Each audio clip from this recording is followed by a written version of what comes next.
Hi, John. Good evening, everyone. This is the December 11th meeting of the Community Preservation Committee. Pursuant to the Chapter 2 of Acts of 2023, the meeting of the Somerville Community Preservation Committee will be conducted via remote participation. We will have a video recording available upon request as soon as possible after the meeting. Roberta, would you please call roll? Sure.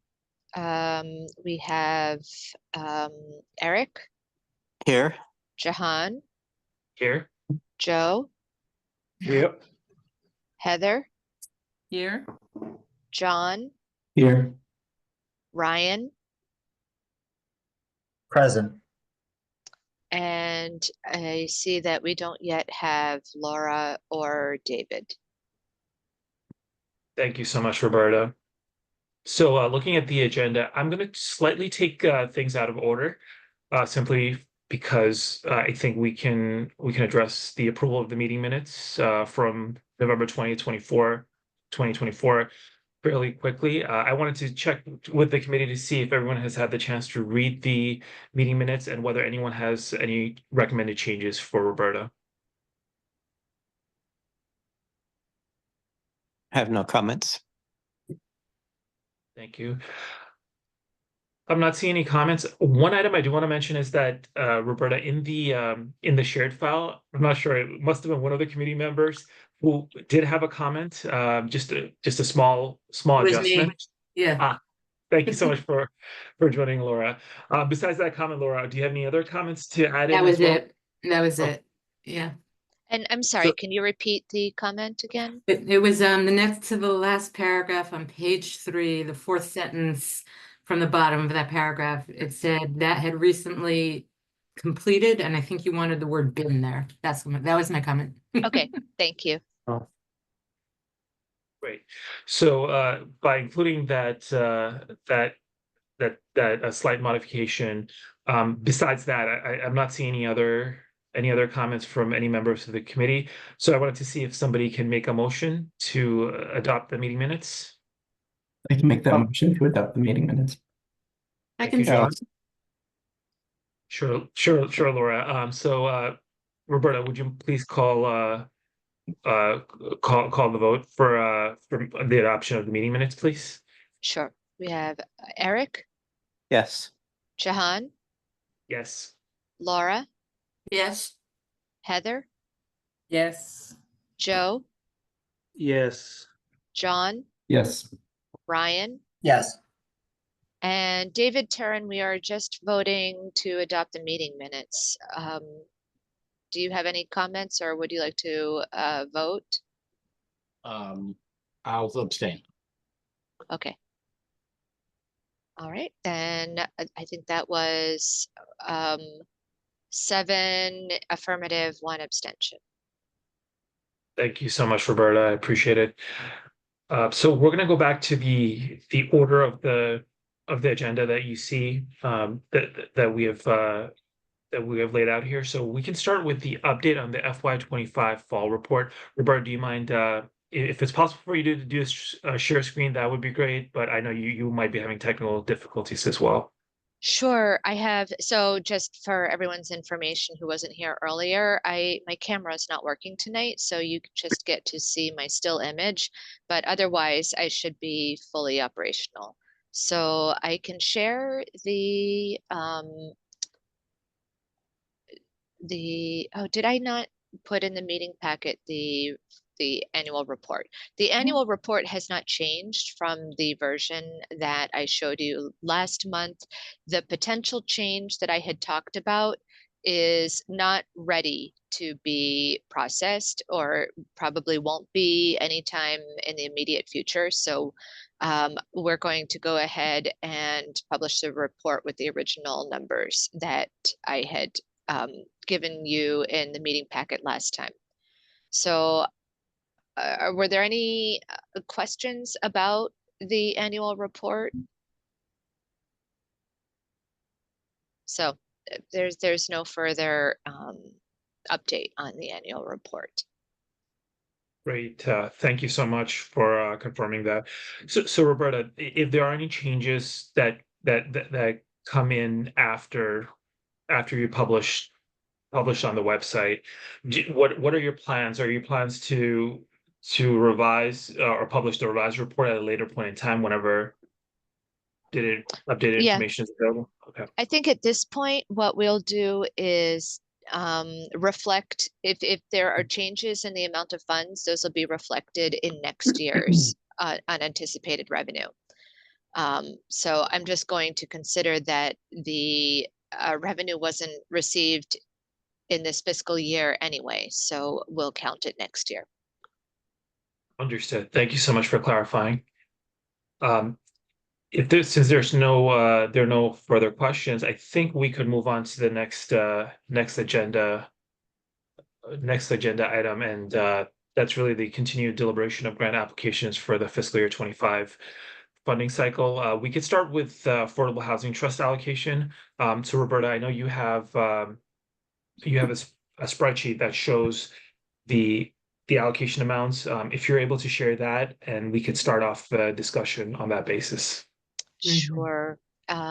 So I'm going to share the screen, and I'm going to suggest I had put in the agenda, I had put the projects in the order of, I think, the easiest decisions first, based on the conversation that we had the last time. So I'm going to suggest following that agenda as we move through the list of projects. But I am sharing on the screen now the spreadsheet. You should be able to see that has the list of projects that are under consideration. And so I noted in our last discussion some follow-up information that I was going to look for some of the projects. So I'll hit on those points as we come to those projects. And the priority reflects, I think, how the committee was feeling about the decisions on each of the projects at the last meeting. Right. So following the order in the agenda, the first project for your consideration is the Affordable Housing Trust allocation. And I have put in the meeting packets draft recommendation letters, which I will bring up on the screen. Actually, this is going to be a complicated switching back and forth of items for us to talk about this evening. So bear with me while I open the next item.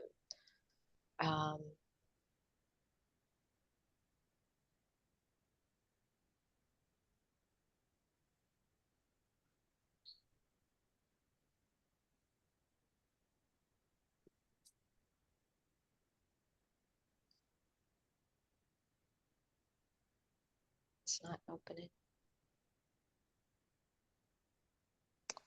I'm going to try a different way to open it.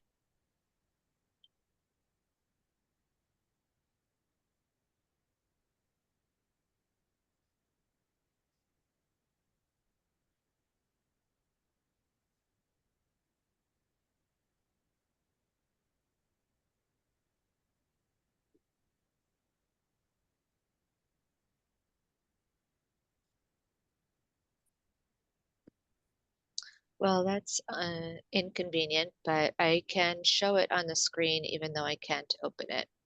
So bear with my further technical problems. Which document is it? I mean, maybe one of the other of us can open it.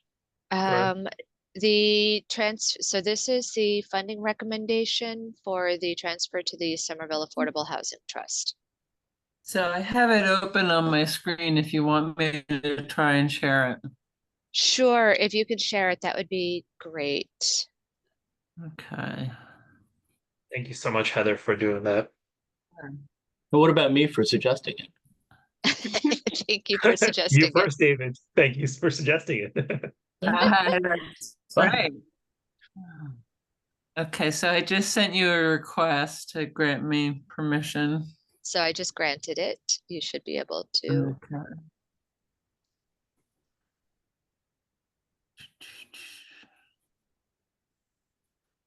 Okay, I have too many things open. Let me get that.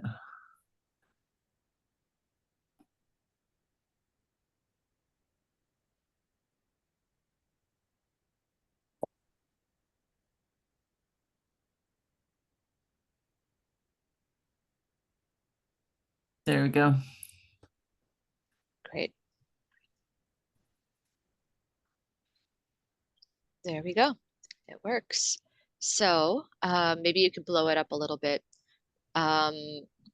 So the recommendation shows that we would be awarding a total of 1,475,428 to the Somerville Affordable Housing Trust.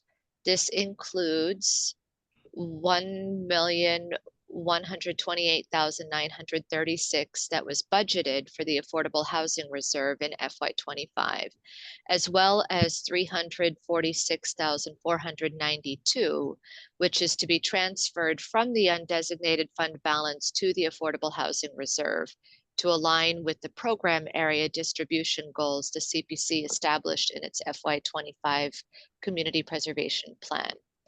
So this reflects what was described in the annual report that we discussed last month. Great. Thank you so much for introducing this this matter. I wanted to see if the committee had any Yeah. questions, look. comments, discussion points. Yeah. Is that right? Is that? Looks great. I'll take this. Great.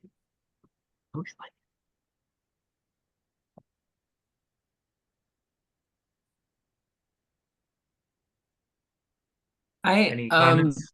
Yes, Heather, I- please. I feel like this pretty much aligns with what we did last year, that, you know, once the match funds are determined, we just make sure that that initial pie that we established is honored. And so I feel this is something that we can probably put to bed pretty quickly, and I'd be happy to make a motion to approve if people feel they're ready, or allow for more discussion. Yep, I agree. Feel like this is a output of a previous set of discussions, so feels like a formality here for me. Yep. Great. So Heather, please move forward with the motion. I vote to, or whatever, I vote to Make a motion. approve the recommendation as we see it on our screen, to transfer an additional 346,492,000 from the undesignated fund balance to the Affordable Housing Reserve. Thank you so much, Heather. Is there a second? And second that. Great. Thank you so much, John. Then- Roberta, would you please call? Yes. Roll. Thank you. Heather, Yes. Eric, Yes. Jahan, Yes. John, Yes. David, Yes. Joe, Yes. Laura, Yes. Ryan, Yes. and who am I missing? Eric. I already voted. Okay, I think I got Yes. all of you. All right. My apologies. You're moving around on the screen. That's unanimous. Motion passes. Now, that was a motion to transfer the funds from the undesignated into the Affordable Housing Reserve. So we'll need a second motion to recommend the funding for the full amount of funding for the Affordable Housing Trust. The full amount of funding being 1,475,428. So this would be a motion to approve or go with the recommendation letter, basically what's in the letter you just had up earlier. Yes. Okay. I'd be ready to make that motion, but I don't want to quash any discussion. I think it's straightforward. Right. I think Laura, if you're willing to make the motion, that would be great. And then I'll ask for a second as well. I did have a quick question. Did this, I didn't see the letter really quickly. Does it have all our standard conditions? It's otherwise the standard letter? This is the letter that we've used for the Affordable Housing And Trust in the Okay, so past. so it's a different, okay, that's fine. Thank you. Great. Okay. Thank you. Thank you, David. Laura, please go right ahead.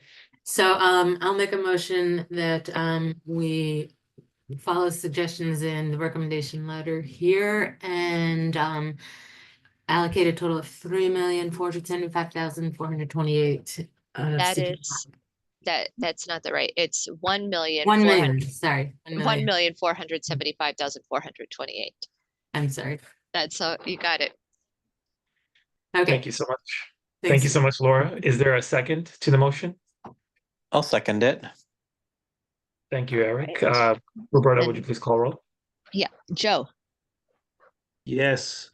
Heather, Yes. Eric, Yes.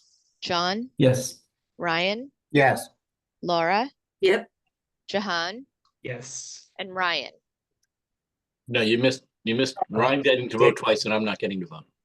Oh, wait a minute. I'm sorry. David, I think. But I say, Yeah, but David. Ryan can say yes for me. Yes, on behalf of it.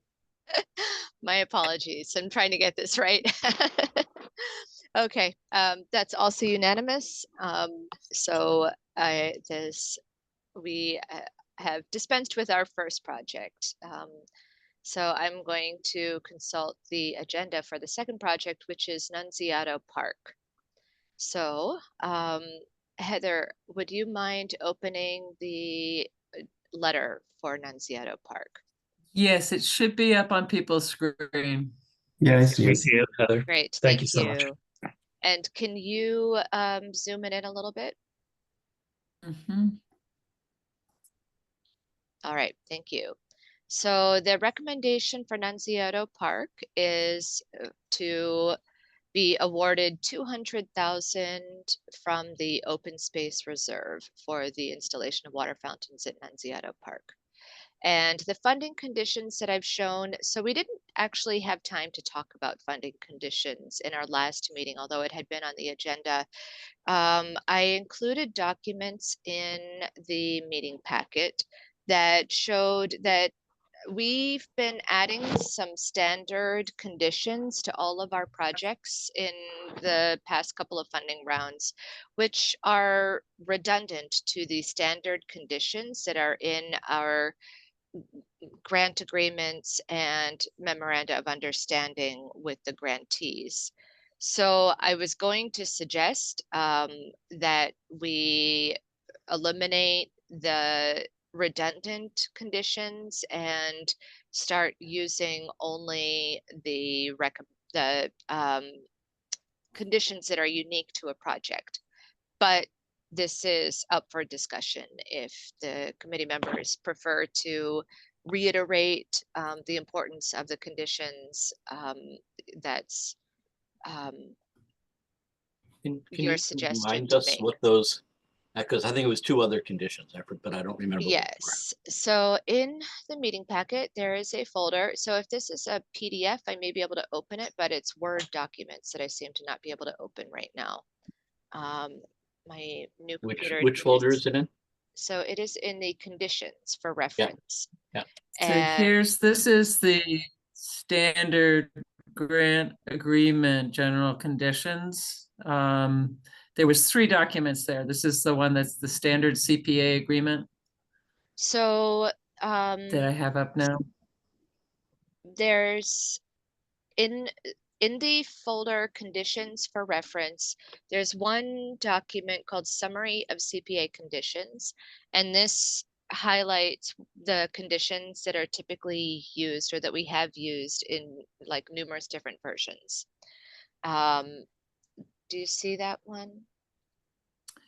It was So in I the, you have to opened go up, I think, one level, Yeah. because it was not in the folder. That, yes, right Okay. there. So that summary of CPA conditions.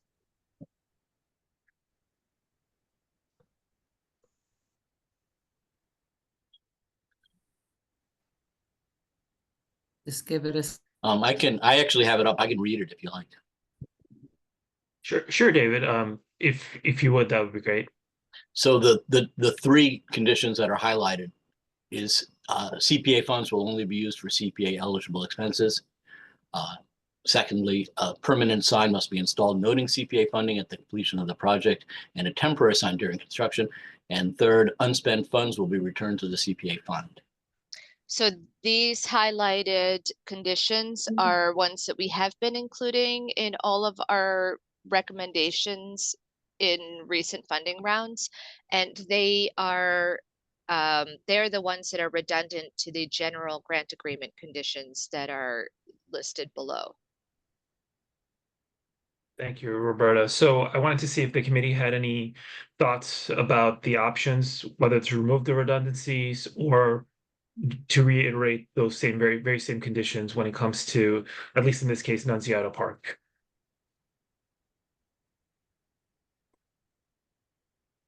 I'm always a fan of removing redundancy just because it allows unintended consequences. But in this Sure. case, I don't know if it matters a whole lot in this case, but yeah.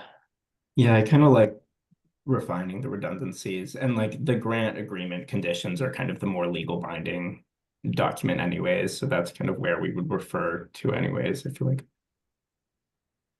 Sure, thank you, John. Any other thoughts? One other thought that I might suggest is that we could, because the project must be initiated within 3 years has become effectively a standard condition for the CPC, and perhaps we would consider incorporating this condition into the grant agreements and memoranda of understanding so that we don't even need to include this one in the special project specific funding conditions. Thank you, Roberta. I happen to be in favor of that. I wanted to get other committee members' Yeah. thoughts regarding this as well.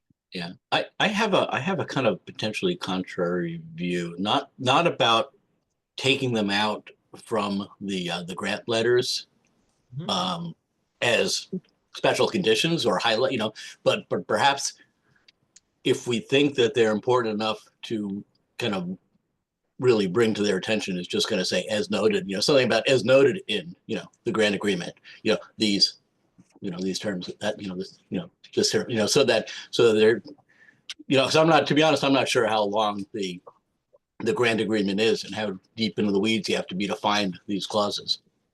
You make a really good point, David. Wanted to see, based on David's recommendation, how does everyone else feel? The down, I'm going to argue against my own. The downside of that is that it potentially highlights some things as being more important than other things, where presumably they're all equally important. That's true as well, David. So Thank you have a great counterpoint. Thank you.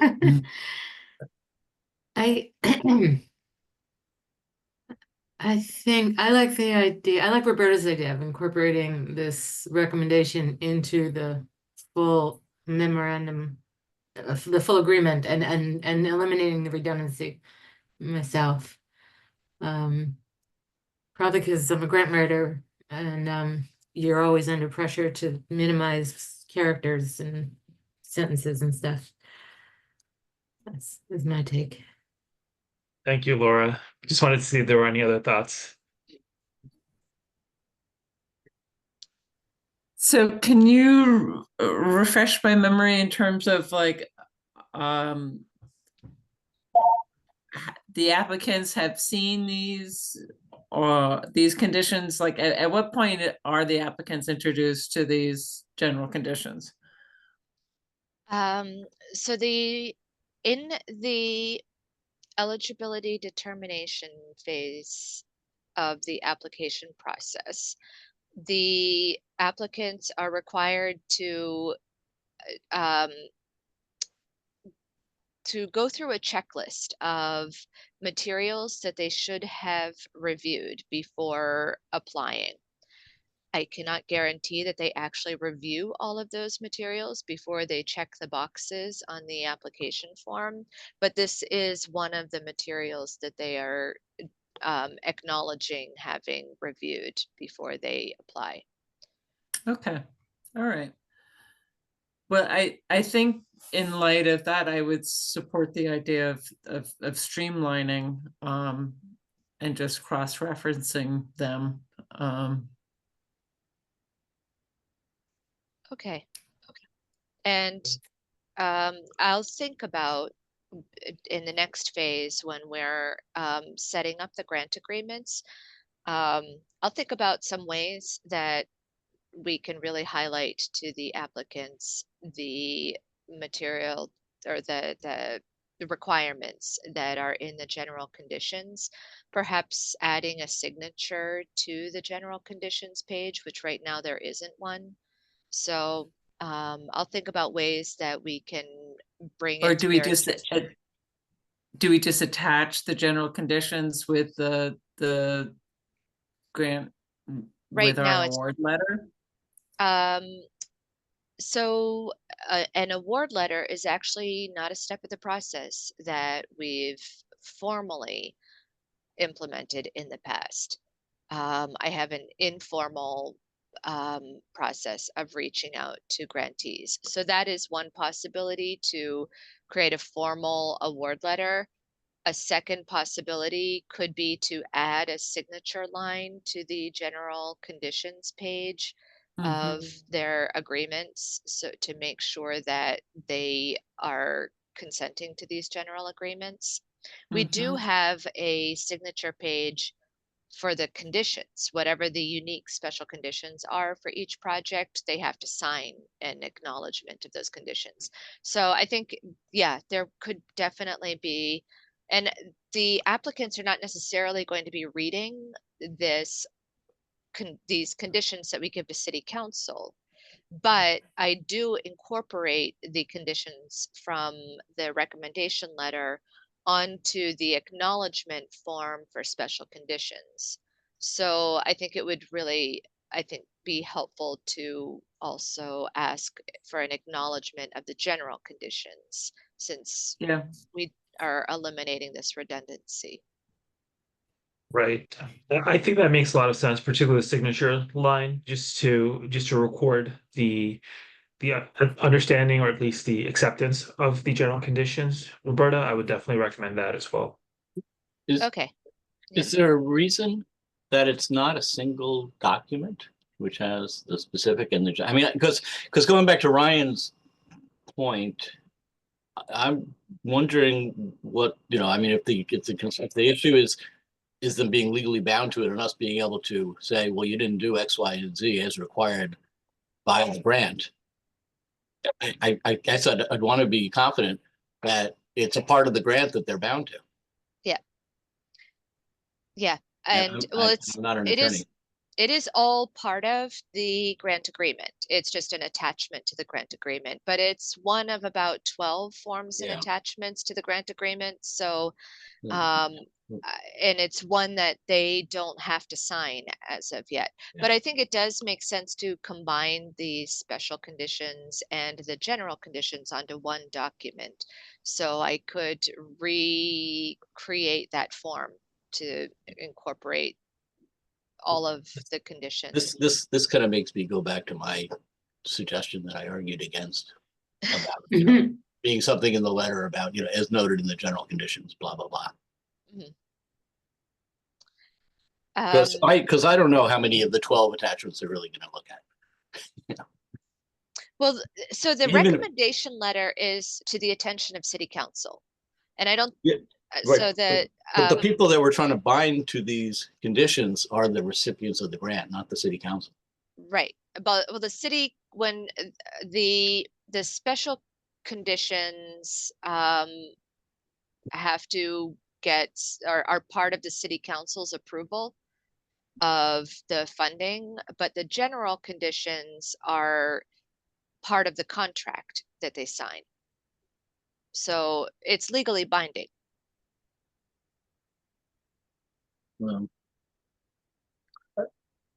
I would like to have, make sure we have confirmation of an attorney that if we want to go back and tell them we're going to rescind the funding because they didn't start in 3 years, that we've got a legal basis for that.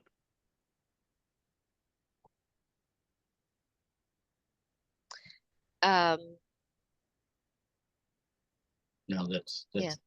Or, that they have to return the money they didn't spend, it'd be nice for us to, you would think that goes without saying, but that's why they're lawyers.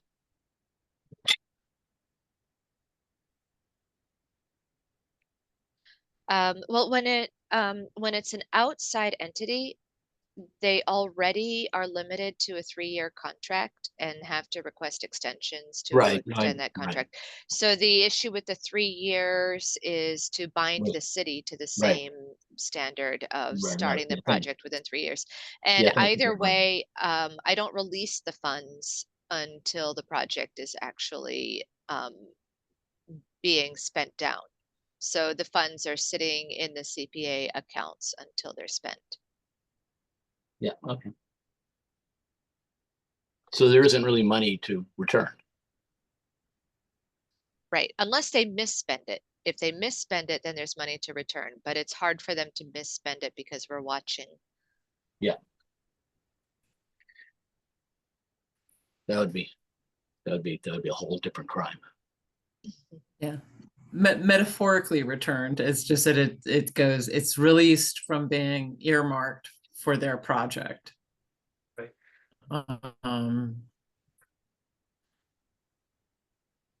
So I think that when it goes to city council too, just make sure that they have a copy of this so that they are also assured of the general conditions that are on the projects. Right. Are we landing on within the sort of the special conditions letter, the recommendation letter, that we just sort of say, have a line that says, it's, in addition to the CPA general conditions, we request that A, B, and C. Right. Right. So Heather, are you saying that we have these standard conditions which will be referenced, and then if we have any additional special conditions, then they would be itemized below that. Is that the right understanding? Yeah, and when Okay. it goes to city Great. council, they just get one copy of the general conditions, so they have that to refer to. And when it goes to the grantees, they've already seen it once before. And when they do the final contract, there'll be a signature line or something like that. I think that sounds like a reasonable path forward. However, I do want to get opinions from other committee members to see if what Heather's proposing makes sense, is aligned with your understanding, or if we want to tweak certain aspects of it.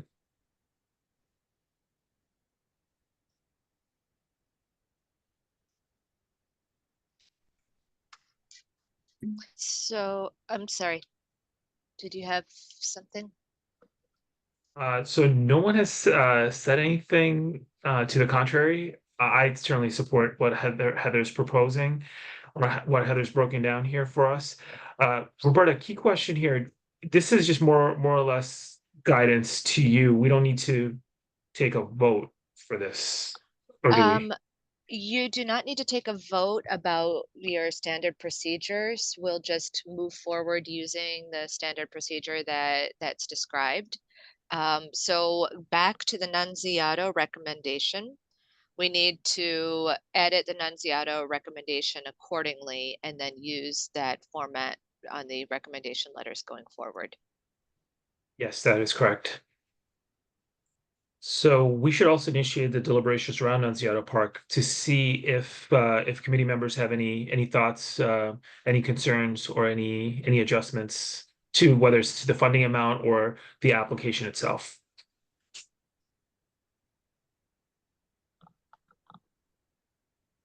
I have no comments or questions beyond what I asked the applicant themselves 6 weeks ago.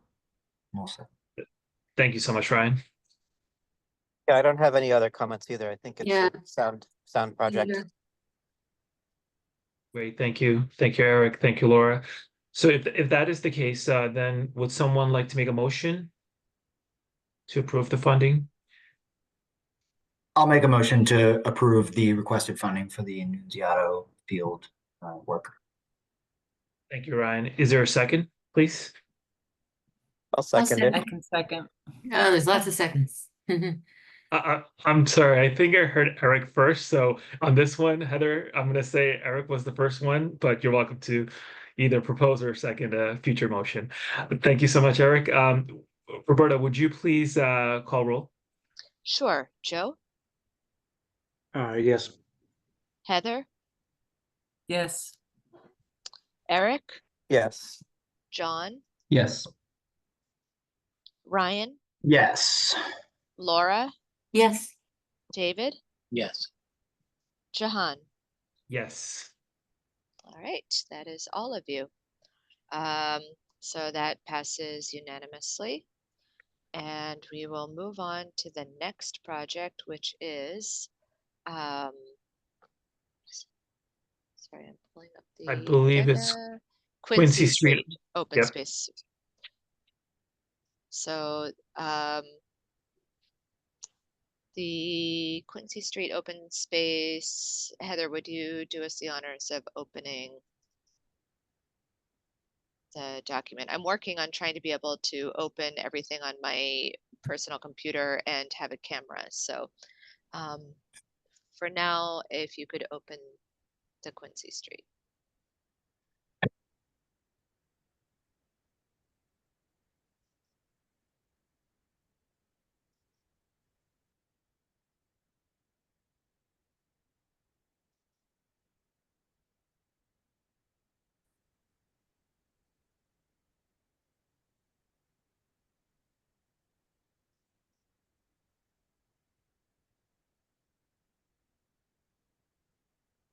Do people see it?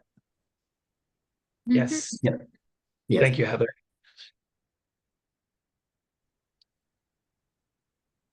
All right. So the recommendation for Quincy Street would be to award $500,000 from the open space reserve for the improvement of Quincy Street. And the recommended funding conditions are the same as Nunziata, which in this case would be no special conditions for this location, only the standard conditions. Thank you so much, Roberta. I wanted to see if the committee has any thoughts, opinions about.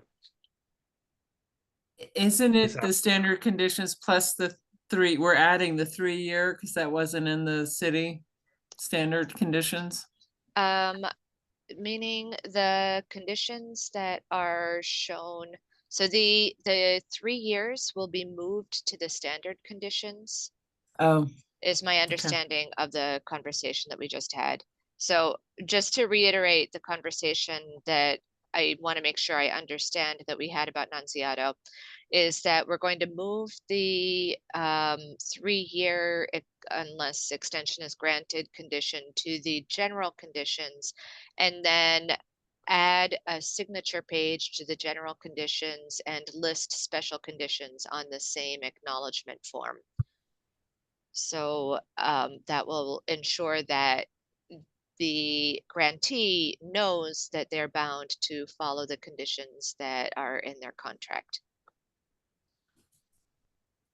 Right. Yeah. And Roberta, we had also talked about making sure that under the funding conditions, there's a reference, a sentence that references back to the summary of standard conditions, and the city council receives the summary of the standard conditions as well as part of the package. I see Ryan's hand up. Ryan, please go right ahead. Thanks, Jahan. So I love this project. I want to fund this project, but I have to be the guy that again says the math does not math in the budget document that was submitted this month. So recall that 2 months ago, I had highlighted that there was inclusion of scope, namely a water fountain in this proposal that I know was not actually planned for this initiative. And so we'd asked for a revised budget that removed that incorrect line item. Last month, we got another one that I think did not have it removed. this month, we did receive a budget that had it removed, but did not reallocate that money to anywhere else. So the line items in the budget that was submitted this month don't actually add up to the request. So unfortunately, I don't think I can vote to approve this in this current format. I'm happy to discuss further if folks feel differently, or we can amend it or something like that. But not knowing exactly how the money will be spent, I can't in good conscience say yes right now. Thank you so much for raising this matter, Ryan. I wanted to see if other committee members have thoughts. I'd like to kind of a clarification of the issue. Is the error getting an echo? Roberta, we're taking feedback from you. That's okay. I think that's better. Right, Is please the go ahead. error that Ryan, that you're pointing out in their application, or is it in our tracking, spreadsheet? It's in the supplemental materials that have been submitted in each of the last 2 months. So I do remember you pointing out that they didn't. So they took out the language, but they didn't change the numbers. I was never actually focused on the language. I was just looking at the financial worksheets. And last month there was Okay. still a line item that said a water fountain, $75,000. This month, that whole line was deleted, but that means the request is no longer $500,000. It's $425,000 if you add up the line items. So they I didn't. guess we could approve a $425,000 line item tonight, but I don't know if I'll defer to my colleagues from that department if they'd rather defer a month and come back for the fully requested amount from before. May I share my screen because I'm not the best with Excel, and I do apologize for the previous versions of repeating. I saved the file, I swear, but we have a cloud folder that does not like to work when I'm remote, and I guess it didn't actually save the version. So I do apologize for that original. I doubly apologize for the second time. No problem at all, John. Let me share my screen and see if we can kind of figure this out. And I'm happy to provide an amended Excel document. But Ryan, this is the document that you're referring to, correct? Yeah, it is. Thanks, Mark. Once had the drinking fountain in there. And just from quick back of the napkin, we reallocated it into the hardscapes and plantings because that's what the money was originally intended for, and that's what we were thinking was going into it. The water fountains was just a carryover from me saving as from the Nunziato project first and moving on to the next Excel spreadsheet. So from these numbers, what I'm getting is $75,000 for the construction bid documents, and then an additional $375,000 for the building construction line items. And then we have an additional $50,000 for contingency. So those items line up to $500,000. I think the confusion is in this section itself. In which these numbers should be $500,000 if I could edit this document, but it's not editable right now. But this one I believe should be $500,000 just adding up total project costs. This should be 0 for non-funded CPA costs. And this should also be $500,000. Yeah, that's what I was expecting as well. I guess what I was referring to is, the column B, the values in column B do not match the values in column D, where I think you made that adjustment. So I see. Column B is adding to 425,000. That was what I was referring to. And then, as you saw, the totals are not tying up. So I don't know. I defer to the rest of the group on whether with that explanation, you feel like this is something we can move forward with now, or if we want to wait. You're Ryan. I do want other committee members to also weigh in, just to see where everyone is, what's the general consensus and where everyone's headed. So I'm sorry, I'm still a little confused. Column B says the CPA grant fund budget. And now that's not, so the 150 at the bottom is not the total of that column B?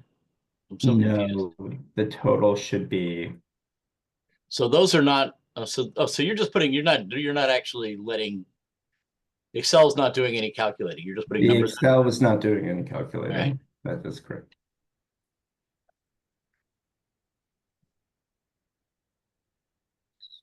And there's no non-CPA funded. Okay. There's no non-CPA funded at this time.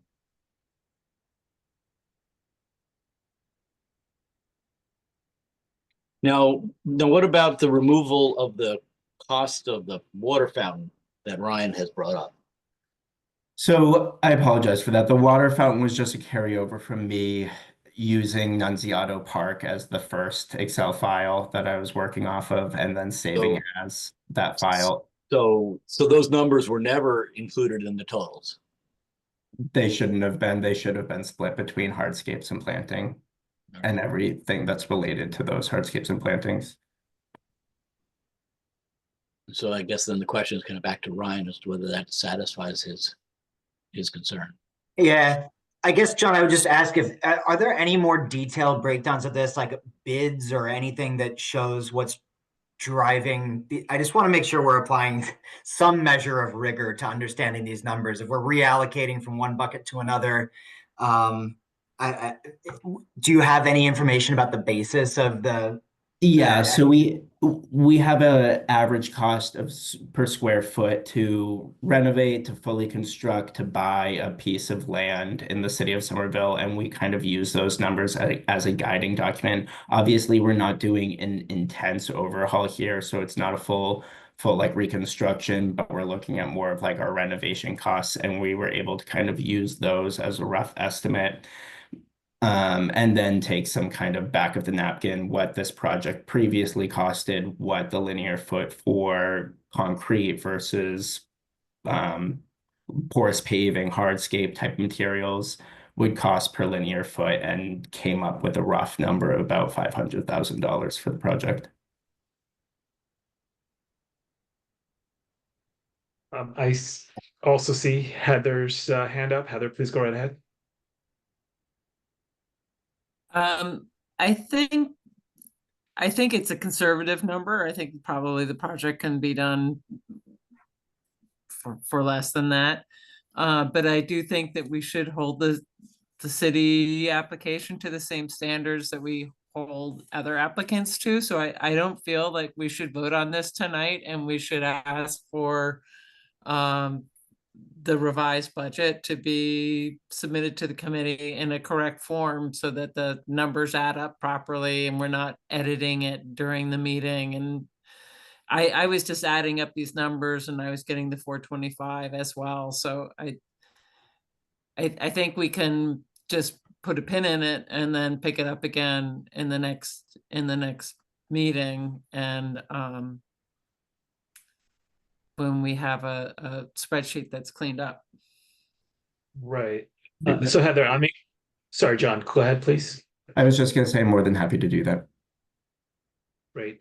So I agree with what Ryan had said earlier and what Heather also extended out. I mean, it's a confirmation of what Ryan said. But John, what I would recommend is that if it's possible for you to also provide that calculation that you verbally shared with the committee, if you could put that in a spreadsheet, I think that's also going to be helpful. The per square foot, the cost calculation. That way committee members can then see how the final number was derived and if that's within reason. So I would just add to that.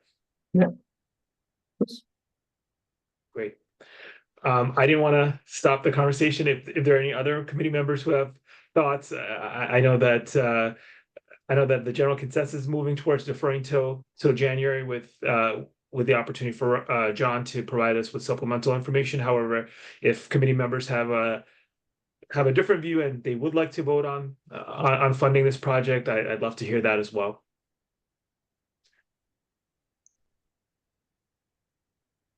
I think this all makes sense. Yeah. We're not bogarting the project for the year. It's just going to kind of clean up the process. Do we need to Thank you, vote? Eric.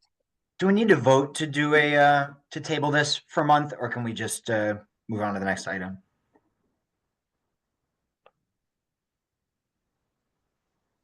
Roberta, do you have Yes, thoughts? sorry, I was muted.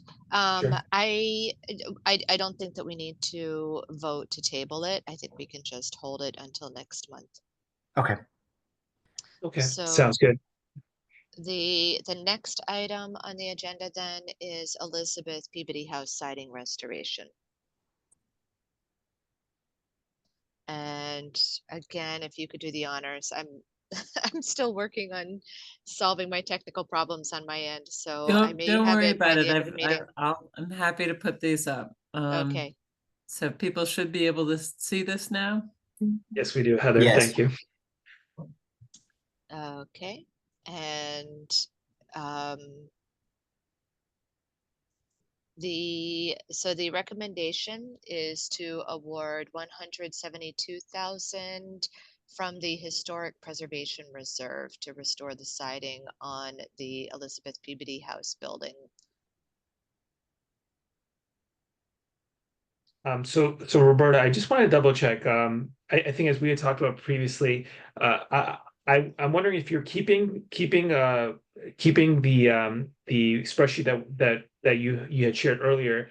As we're voting or as we're discussing, you're updating along the way, meaning once we've approved funding for a specific applicant, you're keeping that moving. The reason why I ask is because I forget if this was a priority 1 or priority 2 as identified based on our conversation last meeting. It was a priority 1.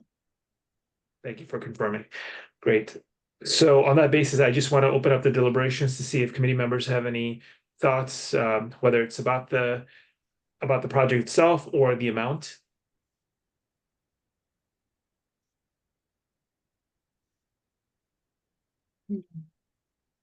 I just want to comment that there was another document in the meeting package, which was the recommendations of the different HPC projects. And there was, in general, a favorable support for all of the historic preservation projects that we'll be looking at this evening. And they expressed enthusiasm. Actually, Eric could probably talk to this, but they expressed enthusiasm for, removing the siding.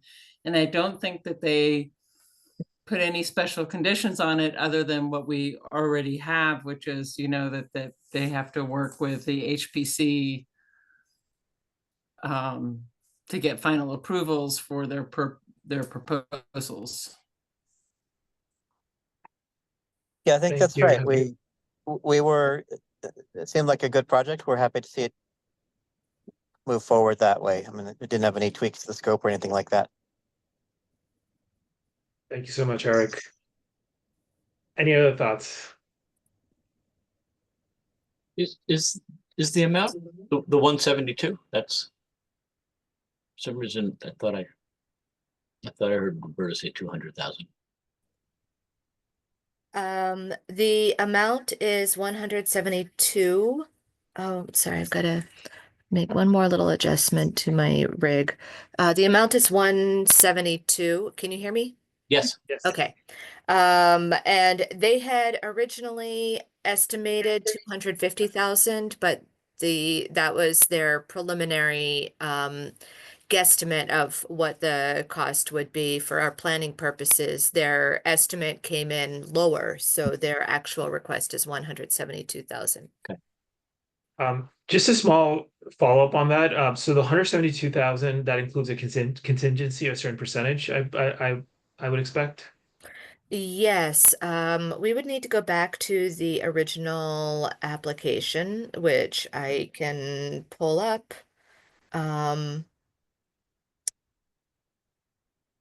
CPA project. Sure.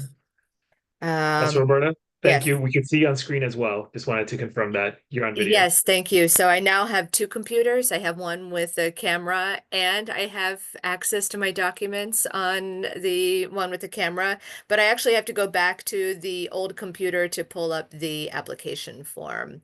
And I can have that in a moment, full application, so we I can think see I the have it budget. up.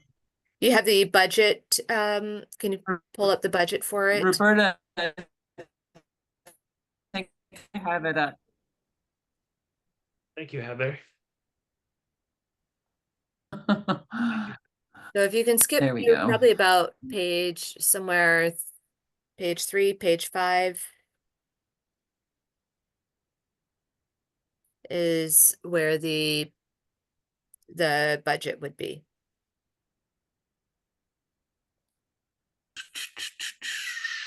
This is more of a summary.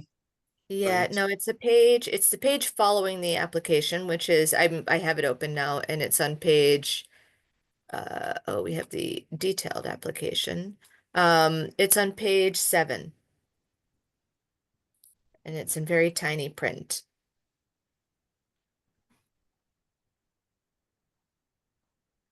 Uh, So they have not included a contingency. Thank you. Thank you for confirming that, Roberta, and thank you, Heather, for scrolling down. So I do want to raise this matter with the committee. I mean, it's ostensibly it's great that they reduced their funding request, or without a contingency. I just wanted to see if committee members feel comfortable with approving the $172,000 amount with the possible potential for an off-cycle application or a need for additional funds at a later point in time. What Again, is- this is speculation. Please Well, go I'm ahead. wondering under other, what is the 20,000? Is that perhaps a contingency? It says general conditions, Yeah. and I'm not not sure what general conditions means. It's usually things related to logistics of construction, so it could be for scaffolding or a trailer or a Not- but not- temporary power. It's not contingency, But not contingency, I don't think. correct. Great. Thank you for clarifying that, Ryan, and thank you for asking the question, David.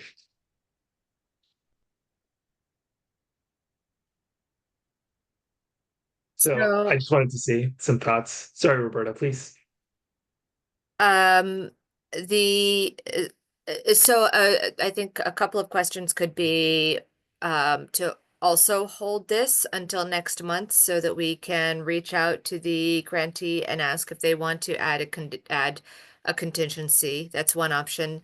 The second option could be that the committee just adds a contingency onto the request, just a standard contingency of 15%. Or the third option is that you approve what they've requested. I kind of would lean toward A or C.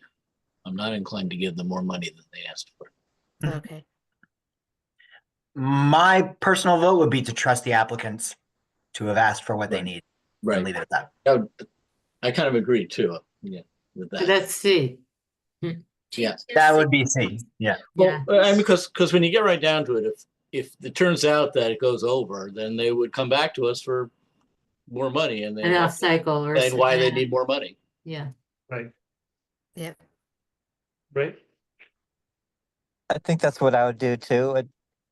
For a project like this, where they're removing old siding, it'd be kind of hard to believe they wouldn't have a contingency because there's an awful lot they could discover. But yeah, if they ask for more money, then either we know that now, we know it later. Either way, it's more money. Right. Just wanted to see if there were any other thoughts. Heather, I think you. I was just gonna say they have a very good track record for moving their projects along and keeping them within budgets and managing their funds. So I guess I sort of align with C as well. Great. So if there aren't any other items to discuss, if somebody would like to make a motion to approve based on C, which is providing the amount requested of 172,000, I'd appreciate it. I'll make that motion. And I'll Thank you, second sir. it. Thank you so much, Eric, and thank you for seconding, David. Roberta, would you please call roll? Sure. Joe, Yes. Heather, Yes. Eric, Yes. John, Yes. Ryan, Yes. Laura, Yes. Jahan, Yes. and David. Yes. All right, so the motion passes and you've unanimously recommended funding for the Elizabeth Peabody House. Next on the list is the Somerville Museum Artifact Preservation Balance of FY24 application. And I should be able to pull this up on the screen. I'm Hold on. sorry, just before we leave that, I'm just look back. This letter still has that the project must be initiated within 3 years as a funding So, condition. I'm going to change all of the Okay. letters to move that funding condition Okay. to the general All conditions. right. So then All the letters. So please, if you want to make project specific conditions for the projects that I haven't highlighted, then okay. Yeah, no, I think it's good to make because this one isn't even in the city category. So arguably the 3-1 was in the general conditions already. right. Yeah. That is correct. So I'm opening the museum.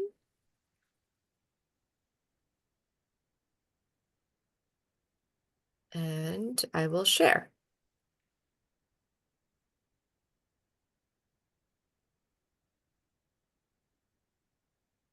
So you should be able to see the museum Yes. recommendation on the screen. So the recommendation would be to award $114,259 from the Historic Preservation Reserve to conserve the museum's collections as identified in their application and to restore the wrought iron railing. And this does have a project-specific funding condition, which is that artifacts that have been preserved using CPA funds may not be sold or disposed of without first obtaining city approval. So that is the recommendation, the draft recommendation for the museum. Thank you so much, Roberta. I wanted to see if the committee had any thoughts regarding this application.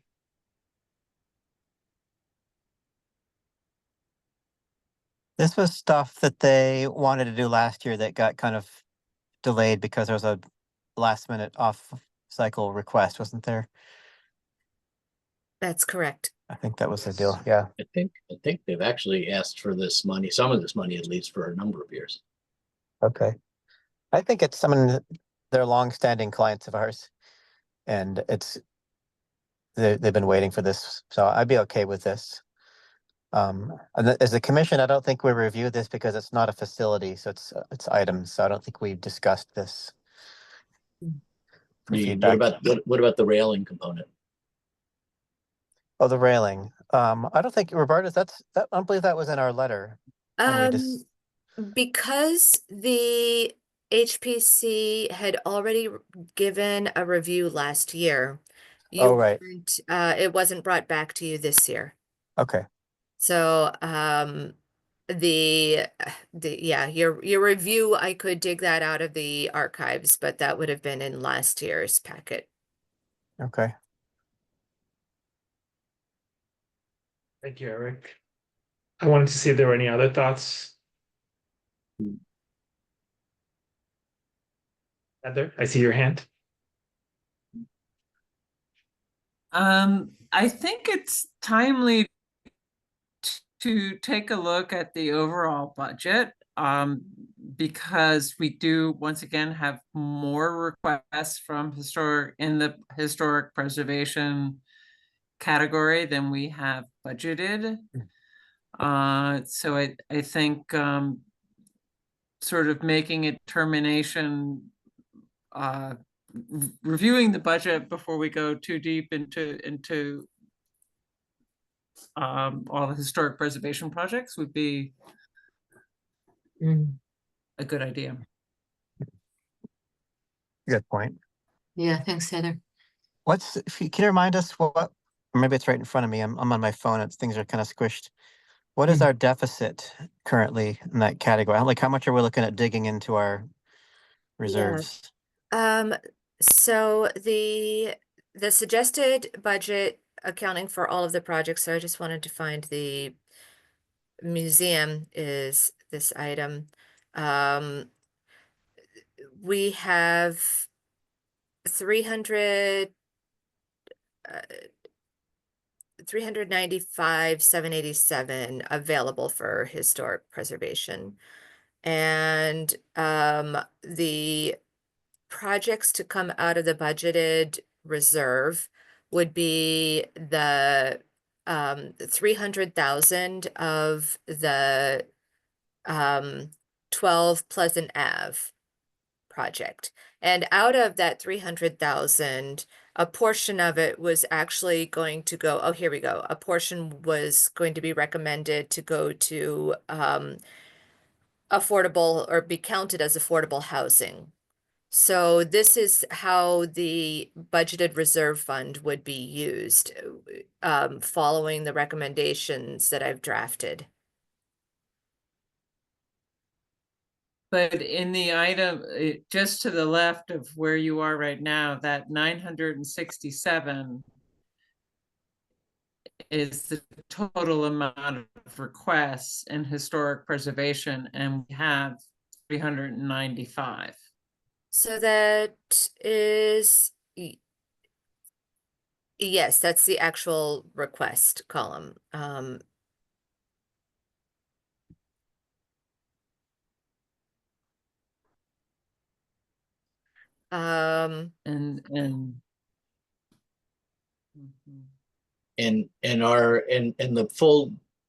the annual allocation for historical preservation this year would be which number?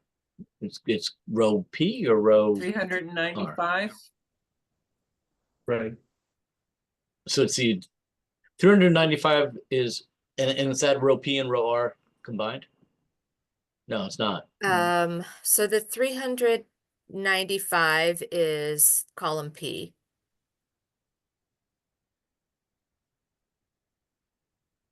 And so that's this But- year's allocation. But the 395 reflects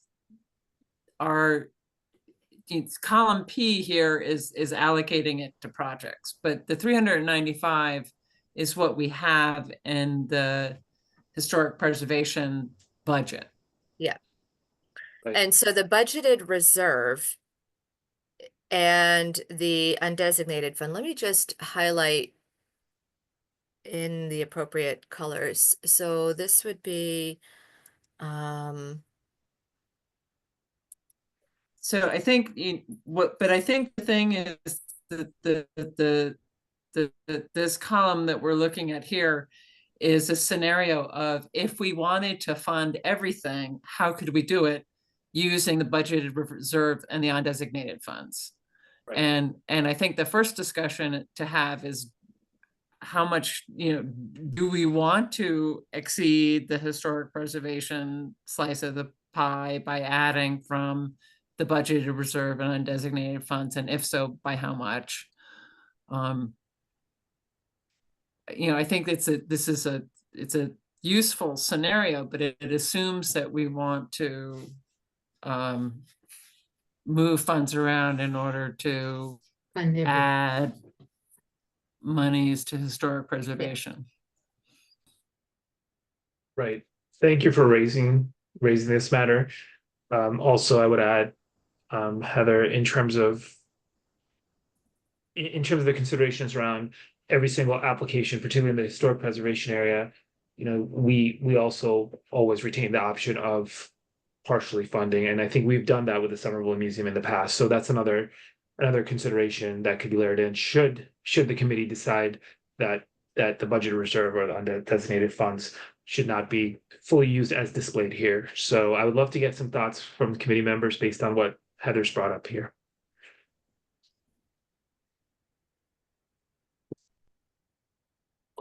Feel like this is sort of an idiot question, just to rehash, we have the amount, the 329,251, that's the historic preservation budget.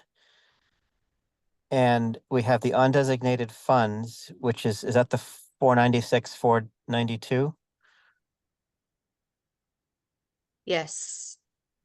So this is a scenario, as Heather described it, of how the funds would be spent if you approve all of the recommendation letters that have been drafted.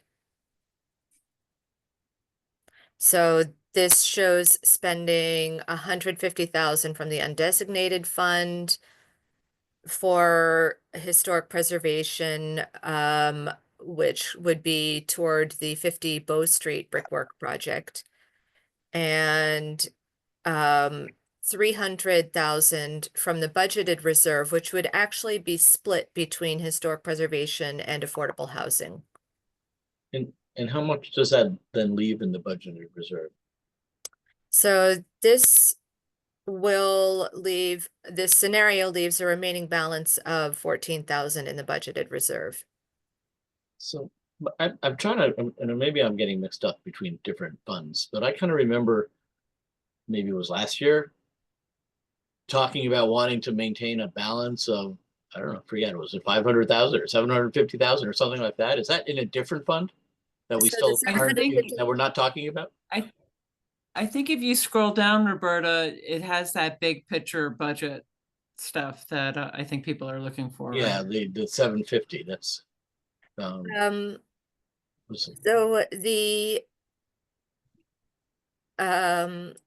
yeah, that would be, so actually I did simplify it. This will show, this is how much undesignated fund balance will be left after spending this if we amount. if we do this scenario. Yes, So we'd still have almost $1 million. yes. You know, not, okay, because I saw that 14,000, and I was like, you know, That's the budgeted reserve. okay. 497, and what was it going into this? Like how much of that would be peeling away? So the total amount that we're peeling away is close to 500,000. Oh. Huh. I was thinking that we had, because some of it went into that fund because of late stuff, right? Because I felt like we were leaving it around $1 million at the end of last year when we're looking at the clock tower and stuff like that. I actually thought we were leaving it at 750,000. Oh. We did last year, and then as shown in the annual report that we saw last month, we added funds to the undesignated fund balance this year. So it keeps The 287. Yeah. Right. Ryan, I also see your hand up. Please go right ahead. Yeah, I just want to try to get to a summary punchline here on availability of funds to us after, if we make all these decisions, if we accept all these proposals. If you go back to the scenario area, where at the bottom there was that $14,000 that David, so the sum of $14,000 and the cell that you're in, I can't see the value, 947. So call that $961,000. That is the balance of funds available to us for the rest of this fiscal year if we fund everything. Is that correct? Yes. Okay. So we're still, call it $210,000 to the good versus our $750,000 target that we used last year to have coming out of the initial round. So does that clarify for folks? You don't have to answer that, but that's kind of what I was trying to think through. Yeah, that's what I was curious about too. Okay, and that's if we do fund this full That's right. 974,000 or whatever it was. Yeah, Mhm. down below. Okay. I think I understand. So thank you for clarifying, and I think the punchlines are important here, Ryan, where we want to make sure that we are tracking well. And Roberta, thank you for maintaining as we're approving these applications. making sure that the word column is updated. So based on this understanding, I would say revised understanding, at least for myself, I wanted to see what's the comfort level for the committee with respect to the application for Somerville Museum. And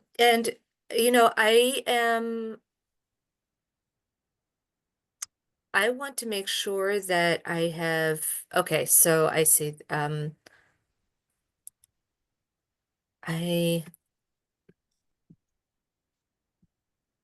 don't know if this was deleted, 172. Okay, so that, I just want to make sure that everything is reflected correctly, in this Sure. scenario. Okay, it is. So I have bolded the things that have already been approved. Great, thank you, Roberta. That's very helpful.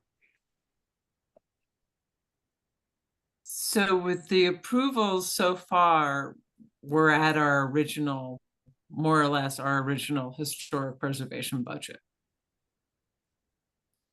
Close to the 395. The approvals so far for historic preservation have just been the Elizabeth Peabody House project. That's right. The Somerville Museum is the second of Oh, the okay. two. Okay, all right. But I did save for later the 12 Pleasant Ave and the Bow Street project are still to be determined, as well as the Veterans Cemetery. Mhm. And this is the one that's under discussion right now. So if I can just comment at a high level, I'm not particularly bothered by spilling over the historic preservation allocation. We've left almost 1/3 of our budget, overall budget, under our control, 1.3 million, I think I'm seeing, in the undesignated fund. And I think part of the reason we do that is to flow to the need, right? Whatever comes in the door, because we can't predict what comes in the door. So, this just happens to be a year where we're a little heavier on historic preservation than we have been in the last couple that I've seen. So I'm in favor of approving the museum proposal, because it's what we kind of asked them to do last year. I think we've talked about it enough. Our folks have correctly said the way that I feel about it.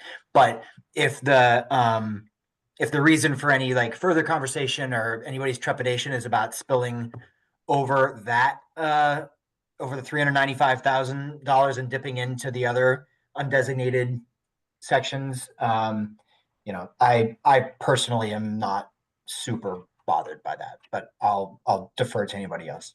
Thank you, Ryan. I wanted to see if others share Ryan's sentiments or if there are other counterpoints that might be relevant for our discussion here. I'm gonna echo Ryan's comments and also say that additionally the new law passed, so we're going to see increased revenue the following year and years after that. So I think if we are in a fruitful year of applications and we are seeing we're going to be making more money next year, I might be more in favor of voting for more of these. Thank you, John. I don't want to connect it with necessarily this application at hand, but Roberta, I do want to have a quick check with you to see if you anticipate off-cycle applications coming up. Have you heard of anything? I did see a letter or a document in the shared folder that talked about an potential off-cycle application, but I wanted to see if you had any thoughts about that, since we are talking about this bottom line number of the 947, 100,000 approximately speaking in the undesignated fund. Yes, in fact, thank you for raising that that memorandum that I included in the meeting packet. I should have given this update at the beginning before we began the deliberations, that PSEF did inform us that they anticipate the need to request $100,000 to finish the Dilboy auxiliary fields upgrade project. So that wasn't one that we had flagged as anticipated, but in fact, within the next few months, they'll be preparing a request for that project. So that's another open space project that you can anticipate seeing an off-cycle application for coming up. Thank you, Roberta. So this does have impact to the undesignated fund balance that we just talked about, a potential impact, I would say. John, do you have thoughts? I know you unmuted yourself. Not Yeah, calling I out. sorry, I was just going to like explain a little bit more if everyone was interested. I know I just Sure. was mentioning this issue to Roberta, and we're starting to look for other sources of funds because of ARPA funds ending. They ended in November for us. We could not encumber any more ARPA funds. Our project doesn't really have a contingency at this moment. So we needed to start looking at other sources of funds. So I just started to spread a wide net. And Roberta said that we are starting to review our applications, and it may be helpful to at least inform you that we are kind of looking at multiple sources of fundings, and just so that you're aware of this, if we do potentially come to the CPC at a later date. Sure. Thank you so much for the background information, John. I think it adds a lot more color to again, I'm referring to the undesignated fund balance that we just talked about. Not to muddy up the conversation with respect to the application at hand. So wanted to see if there are any new thoughts, changes in perspective, anything that any committee members want to share here. I guess I feel the need to ring a kind of a cautionary bell. This is not an anomaly. It's pretty consistent in most years. We award more in historic preservation than our ideal pie is. And most of the off-cycle applications for emergency funds also come from historic preservation. So that grows it even more. And when we do our tabling, it's usually sort of third on the list of what the public feels we should be spending our money on.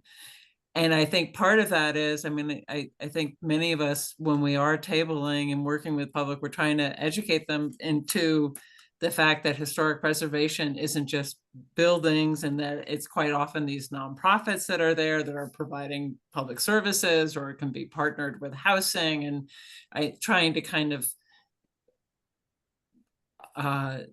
educate people in terms of the sort of double wins with historic preservation, because I think a lot of people don't understand. I think one of the reasons why it ranks lower in the pie is that people don't often, the public may not appreciate its contribution in the same way that they can kind of intuitively understand affordable housing and open space and recreation.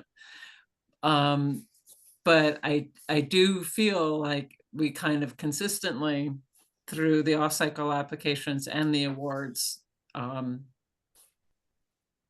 put more into preservation than we initially plan. So I just want to raise that cautionary tale. Thank you, Heather, for raising the cautionary tale. I think your experience mirrors mine when it comes to the tabling events with respect to historic preservation, and we know that the off-cycle applications in general have been skewed towards historic preservation. So again, I'm glad that you mentioned all of this. I wanted to see if the committee members have any reaction to it, or any other thoughts.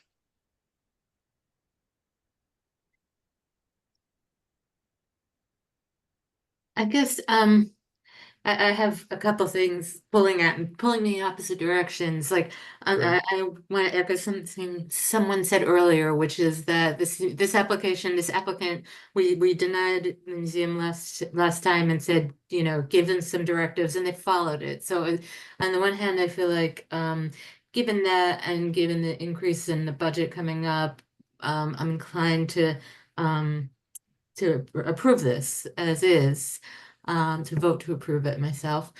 And at the same time, I think Heather raises a really good point, which we've talked about before. Some of the reason why the applications lean that's heavy, it seems to me, just based on the 6 years I've been on the committee, is that the museum in particular, they're like go-getters, you know, and they're here 1-2 times a year, every year consistently. And kudos to them, you know, not trying to diss anybody here, but I feel like I guess I go back to the need for that outreach we were doing. You know, we need applicants in the other categories, right? We need more applications in the other categories because that's partly why it's skewing this way. And I think Heather's correct that you know, I would echo what you and she just said about the tabling. That's what I hear too, is everybody gravitates to the housing. It's just top of mind for everybody, you know, for all of us. It's in the newspaper. It's consistently top of mind. But yes, there are these connections that aren't obvious. And you know, that some of the historic preservation grants we give dovetail with housing. And like, I don't know, I think one of our prize awards is the West Branch Library. That was historic preservation, and that's a real community resource in this neighborhood. That's why I always loved tabling there when I was out there, because I could say, look at this great building, and you know, that's how this got funded. That's how it's so great. So those are my thoughts. They're kind of random, but No, thank you. Thank you, Laura. I think I think you're echoing some of the sentiments that, you know, I won't speak for other committee members, but certainly how I was feeling as well. So thank you for sharing that. Wanted to see, I know that David, you unmuted yourself, if you have thoughts as well. Yeah, I think that I really like the point that's being made that when we're giving money to some of these, you know, organizations under our historic preservation funds, it's really benefiting the less economic, you know, the economically disadvantaged, you know, components of Somerville too, that there's some very, very strong crossover there. You know, an exception, of course, is the Somerville Museum, which is historic as, you know, as we get, you know, in Somerville. I also wanted to make the point that the outreach efforts, I think, are really important and were important, but I think we have to be mindful that the sort of discretionary people that are going to come out of the woodwork from us doing outreach is going to be historic preservation, because the other two are kind of fixed. You know, the park, you know, the city only has the open space it has, and you know, we are pushing them to allocate funds to an acquisition fund, and they're doing that. And affordable housing gets, you know, 50% off the top already. You know, so I think we have to be mindful that if we're reaching out to other entities, it's primarily in the historical preservation category. Right. I mean, I think that's a very, very good point, David. I mean, outside of Point Pleasant, we haven't had many affordable housing applications, and open spaces is certainly fixed. So I definitely agree. Any other thoughts? I wanted to see if I think we're having a good conversation here. I agree with Go that. ahead, Eric. So, well, we don't have an opportunity to review affordable housing applications. So just kind of by default, in open space, there's relatively little opportunity for that, and the ones that we have are great. So I think it's just kind of like the nature of the way it works is that we're having to navigate a lot of the preservation stuff. And also it's kind of hard, like to the original point there, as we progress through tonight, if we're going to have to sharpen our pencil, it's not fair to the last person that we suddenly say, oh, wait a minute, we allocated too much. And so we either have to do it all the way along or not at all. And we don't, without an absolute finite number that we have to get it under, it's kind of hard to say which project do we end up, you know, we don't have to keep it above 953,000 or whatever in the fund. It's kind of hard to just arbitrarily say, okay, we're going to clamp down on this particular project and knock it down a little bit, just in the interest of spendthrift kind of stuff. I don't think there's any project that, looking at these, that is unworthy. So it's hard for me to point the finger at one in particular and say, no, let's not fund them. So, yeah, I'm more inclined to just kind of eat into our leftover fund there, knowing that we still have the better part of $1 million going forward. Sure. Thank you so much, Eric. Heather, I think you had some comments as well. Please go right ahead. Well, I was gonna continue to play a little devil's advocate in that, so for example, the open space acquisition fund is asking for sort of the balance of what's left over in the open space acquisition fund pie. But would we dip into the budgeted reserve in the undesignated fund and give them an additional $450,000 like we are right now, dipping into those funds to put towards historic preservation? I mean, we haven't richly pumped up that fund, and that's consistently an area where people say we want you to put more money into open space and recreation. Sure, Heather, I think you raised an excellent point because we have to be mindful. I mean, since we're looking at everything, I would say on a macro level, what Roberta is showing, I do think that we should consider this. I'm not sure. As much as I want to give open space as much money for an acquisition fund as we can, I felt like this kind of came up last year when they didn't ask for any and we couldn't give them any. So I thought we could only give them what they asked for. So the workaround this year was they asked for Whatever's left. whatever we can give. Okay, that's actually potentially problematic because that maybe that, well, I don't know if it's problematic, but you're right. Then maybe that means all the reserve funds are on the table. I don't know.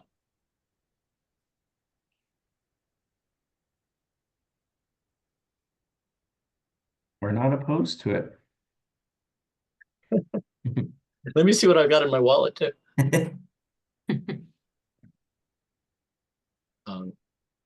Sorry, go ahead, David. Well, I think there's potentially merit in that because of the idea of it is that they have funding so that they can move quickly in the event that a parcel comes up.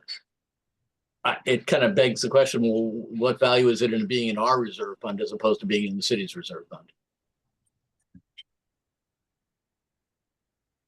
All right, well, John, what do you think? Should we, just in the interest of moving things along here, the Somerville Museum, we're still on that one, Yeah. right? So should we get to discussing that? Yeah. Yes, I think we should have a either a decision here on whether we're looking to fund at 100% or some percentage less than 100%, or if we want to revisit this back, whether it's later on today or in the January meeting, we have that option as well. I'm inclined to, based on what I've heard from everyone, I'm inclined to fund them for the full amount, keeping in mind some of the comments made by fellow committee members regarding last year, where Somerville Museum, agreed to coming back this year, and I think that it's a wonderful cultural institution that benefits all residents and visitors to Somerville. So I'm inclined to move forward with the almost 115K application. I wanted to see if there's any strong objections to what I'm proposing here. Actually, I don't know if I will make a motion to that effect that we. Thank you, David. If that's the case, that we fund the Somerville Museum's application this year as sure. proposed. Thank you, David. Is there a second for this motion? Second. Thank you, Ryan. Roberta, would you please call roll? Sure. Joe, Yes. Heather, Yes. Eric, Yes. John, Yes. Ryan, Yes. Laura, Yes. Jahan, Yes. and David. Yes. All right, the motion passes. And I will consult the agenda for the next item is the Veterans Cemetery restoration. Yes, that's correct. And the Veterans Cemetery, what had been kind of, it sounded as though your consensus at the last meeting was that you wanted to fund the study, but not the advanced commitment for construction. So the study was 18,500 out of the full amount that they requested. So that is what I have drafted for the recommendation. Let me open that. How much money we just saved? I Were Uh, they, I forget, were they okay with that? I mean, did you go back to them and say, this is what we're? did. I and went they're- back to them and they have identified one, let me open the email from them so I can read it specifically. They identified one potential grant so far. They're continuing to work with our grant, the grants department to identify other possible funding sources. The Shrab grant, they can potentially get a $20,000 match. And I believe that that was the grant for which they could apply a year from now. So if they needed an off-cycle application, it had been, my impression from your conversation last time was that you would prefer to see an off-cycle application to match the grant after their study was completed, Yeah. rather than. But I'm looking at the letter in your supplemental folder Mhm. dated 11/29, and it looks like they've revised, they're still asking for 136,000 in that letter. Is there a That- more reason? That's what they're asking for, but what you had said last month is that that's not, that you Right, want but- to give them less than they asked for. Right, but this letter is dated after we had our meeting. Let me refresh my memory.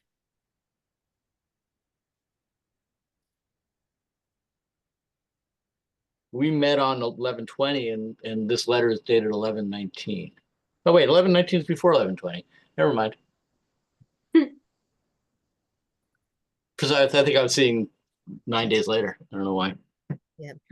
Okay, never mind. So is there anything additional or I mean, do they need to revise their application or we can just partially fund? Nothing has changed. You can partially fund it if Okay. that's what you choose. Okay. Great. Thank you, David, for raising this item. I wanted to see if the committee members have any thoughts regarding funding 18,500. I mean, it is based on a continuation of our discussion from last time. I do have a few things I want to say just because I wasn't here for the previous discussion about this, and Sure, I John. spent some time kind of reviewing this application.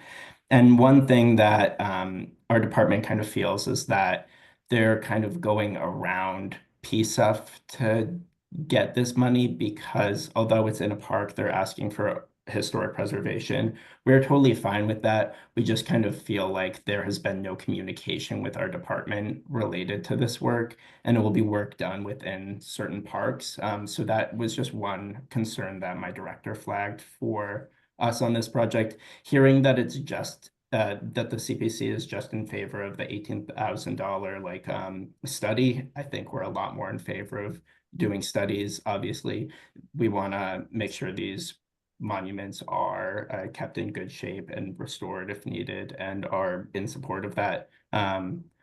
I think some things we just wanted to flag are, they're looking at one monument, the Murphy Memorial Monument at Foss Park. That's technically on DCR land, so they will need to ask for DCR's approval before doing any work on that. So it's just things like that that we would like to kind of flag and inform them. Additionally, just kind of reading through the survey from Daedalus, it seems very preliminary. They say things like anticipated costs, so they're not going to get an estimate out of this study. They also say it will not be written in a form that can/should be used as biddable specifications. So pretty much at the end of this study, they're going to produce a document that the city cannot go out and put out to bid to do any work. And then they would need to additionally find more or pay this company more money to produce those actual documents for them. So those are just a few concerns that we've flagged. Obviously, the preliminary survey is very important. And I'm kind of in favor of it, but just some things that I wanted to bring to everyone's attention. Thank you so much, John. I think that's helpful insight, and I already note that Roberta is writing in some special conditions to address some of the items that you've highlighted. And I'm certainly in favor of coordination with PSEF, as well as any discussions that need to be had with PCR as well. How does the committee feel about this? Both what John has shared as well as the overall application. I'm going to jump in because I'm going to have to leave for about a 25 minute period to say I'm in favor of this. But if I have to disappear in a hurry, I'll be back. Sure. Thank you, Eric. My concern, based on John's comments, is whether it's money, even though it's, just the 18,000 or just the study, is it money well spent if it, is it something that they would need to and should do anyway, or is there another vehicle they should be using that is more efficient and effective in order to get from where they are to where they need to be? And sorry, that's just one follow-up to David's comment. So that's kind of like my question is like, for $25,000, could you produce all of these like the bid set information that we need to kind of put this out to bid in a proper estimate? Because I think that would be much better for the Right, and that puts us back in the camp of one of the other applicants earlier. Is I'm not inclined to give them 25,000 and say, and you should do this instead. I think they would need to come in and revise the scope of the study and satisfy that. Yes, of course. That I didn't. request. Yeah. Thank you, David. Laura, I don't think that getting bid doc, I think this is a group that really needs the professional input and expertise of the preservation expert, and I feel like I guess I'm strongly in support of giving them the money to get that study done. I think they really need the input and the assistance, and CPA is a good place for them to get that resource from. Sorry, Heather. I believe you're saying that you're signaling support for the study. Is that correct? I'm voicing support for the study. I think it will give them some of the missing pieces that they need in order to properly coordinate and get this work done and understand the scope of it. They need help to understand the scope of it. Sure. How to do Understood. preservation of these monuments. Yeah, Heather, I'm with you on that. John, I think the call outs are great. And I think that's great context for us to be aware of if if the next step comes in the door over the next, 9 months or whatever, 6 months. But yeah, I'm in favor of this study. Great. So based on that, I apologize. oh, Can I Joe, just- go ahead. I thought we funded them last time. That's my mistake, my misunderstanding. I just want to make sure what we're saying is I'm misunderstanding, but they asked for what, 136, and we're all saying we'll only fund 18 for a study, Right. and basically saying you have to do X, Y, Z and reapply in the future kind of thing. I don't know if I mean they should know what they want. They should feel comfortable with the company or the project manager who's fixing the memorials. If they're comfortable with it, I think then I just don't understand why we would basically tell a group of veterans, hey, you got to reapply. If they need help understanding, maybe someone should try to help them along the process. I mean, because we all seem like we're on board with fixing that up. I mean, sure, if they want to fix it up, I think it's great. Let's do it. I think, But to basically, and then to say we have like $1 million in the bank, like it's just not a great. But I think Joe, the issue that came up, I think, did you say did you miss the last meeting? No, I said I must have misunderstood the Yeah. last vote. Because what I recall from the last meeting was that, and I think it might have been kind of coincidental, is somebody with a lot of experience about monument restoration was on the call and had a lot of very substantive and I think, real questions about the scope, about the work that they were proposing to do. So no one, I think, objected to the work being done, but I think that they brought up substantive concerns about whether they're working on these type of monuments in the correct way to really properly preserve them. That's No, I like, understand. so, I so it wasn't remember that we hearing had that, any, and you know, and I think we didn't want to do more damage in an effort to help. no, I get that. I remember that person was very well versed in Mhm. memorial saving and restoration, yeah. and that's great. But instead of saying we appreciate this one person's input, can we then instead take that input and like use it at the same time as granting them the thing that we all seem to support? Do you know what I mean? Instead of just saying, hey, like this is what we're going to give you now, which is helpful, obviously. Go back to the drawing board for the rest of it. I mean, I'm not trying to be a jerk, but this is a group of veterans. I don't have to spell out like timing is kind of the if for anything, it's for this. So I just want to put that out there. I'm obviously for funding the study, but I'm also for funding much more of the study and trying to help them instead.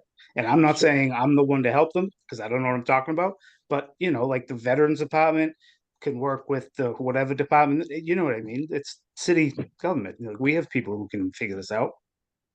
Sure. Anyway, Joe, that's my 2 cents. thank you for raising those matters and also sharing your thoughts. Roberta, it seems like you have something on the screen that you want to share with us. Yes, so I just wanted to refresh everyone's memory of what the full request was that they made and what the components of the full request were. So the Veterans Department has identified their first order of business, their first activity is going to be to complete a study for which they have a quote of 18,500. And what they had requested was an additional advanced commitment of $100,000 that they don't know how they're going to use that yet, but they wanted to have a condition, a commitment in advance just to, in case they are applying for grants that require matching funds so that they would have a match up front ready to move forward quickly. And then they also added a contingency just as a standard, since there's 100,000 in construction funds, they added a standard 15% contingency to that. So that's how they arrived at the 136,000 request. Thank you. Thank you so much, Roberta, for reminding us. Ryan, I see your hand up. Please go right ahead. Yeah, I just wanted to say, Joe, I really appreciate the engagement on this, and obviously, there's nobody we should be supporting more than veterans. So I'm totally empathetic with that. I think, you know, what in looking at the original proposal that came in the door, I think our job, as I see it, as a committee, is to ensure that we know what we're getting for the public dollars that we're entrusted to spend, right? And I think the takeaway from that first meeting was that the applicants maybe didn't know exactly what they would be able to do, what is feasible, what a feasible plan was. So I think this intermediate step of, okay, here's money to figure out what is even possible or to further refine what you hope to do on these sites as an applicant. And then once there's actually a plan that we can look at and say, okay, I understand what we're getting and that this is actually work that can be done, then I'm totally comfortable looking at this. But it's the level of rigor that I would ask of any applicant, to have something that that we're clear on what we're getting and we're clear that it's feasible to be built as proposed. That's just my 2 cents. Hope that makes sense. I get that. I'm all for that. Everything you just said, I support. Put me in that group.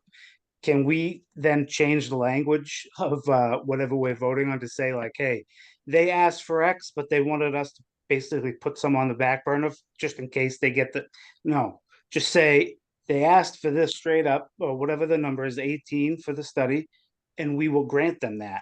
We don't have to, you know, get into say we have all this left. If they hit, then they get this. You know what I mean? We don't have to say that. Or if we do, then we have to have a deadline on it and say, look, we're not going to just give you money to hold on to, and if you get a matching grant, ours is going to have like contingencies too. We're not just going to give you money for no reason. So I'd rather just change it and say like, hey, they asked for this, we gave them that. So that's all people are going to see. And we're going to look like, you know, we kind of left a lot on the table for them when they don't necessarily understand that the agreement that we have with them, if that makes Right. any sense to you guys at all.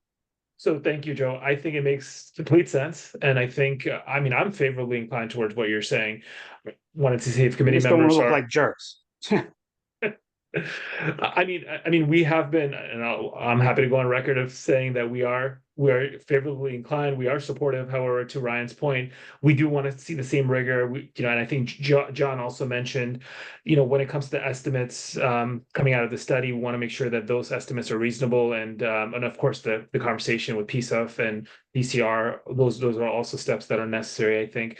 So, I mean, I'm in support of what you're saying, Joe. I wanted to see if the committee members are also sharing the sentiment. I know that makes things more difficult, and I apologize. It's just I don't want it to look like, we have so much in the bank and we're funding all these other things, but the veterans, they asked for 150, we gave them 20. It's just a bad look. Instead, like when they don't understand, we support, we will hit if you get a matching fund, we'll be, that kind of thing. That's all. Absolutely. Absolutely, Joe. And you never have to apologize for sharing your opinions. I And apologize all the time. well, they're very valid. So Roberta, based on what Joe was saying, is there a way to change the wording to reflect Joe's sentiment that I certainly share, and I'm sure committee members are favorably inclined as well? So, I'm trying to think about what could be changed about the language of the recommendation. It's not possible for us to make a contingent recommendation. So when they have, they would be eligible for an off-cycle application when they have a specific project that they want to come back for the implementation phase of the study. So Forget it. Everything I said, I was being an idiot. I was crazy. I agree. And they'll just reapply and we can Okay. just vote on this now. I'm all for it. Sorry for holding everyone. No, not at all, Joe. I think we're still going on the record. I believe this meeting is being recorded, and this is critical. It's going to be part of our meeting minutes. So everything that you have said should be captured, and I think it should be recognized as well. Based on that, and I'm not seeing any other comments. I want to see if somebody could make Heather, please. Do you have I a just comment? want to add, I just do want to add for the record that I think the application process has helped them to tap into resources, and that the CPC has been giving them a lot of support and historic preservation. So I think going through this process has really started to give them some of that additional support and assist that they need to scope it out and determine what their next steps. Absolutely, Heather. I think those are great thoughts, and I think we should recognize them as well. So on that note, I wanted to see if somebody is able to make a motion to approve the funding for 18,500 of Community Preservation Act funds from Historic Preservation Reserve. I'll make that. I'll make a motion that we allocate the 18.5 for the study to the Department of Veteran Services. Thank you, Laura. Is there a second? I'll second.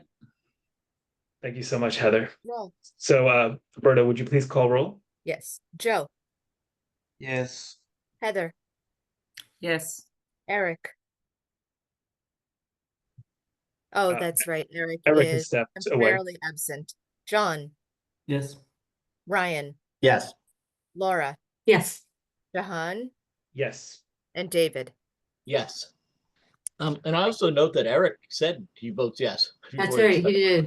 He Right. did. Okay, so I'll Yeah. count Eric as a yes vote. All right, thank you. So I will note that on the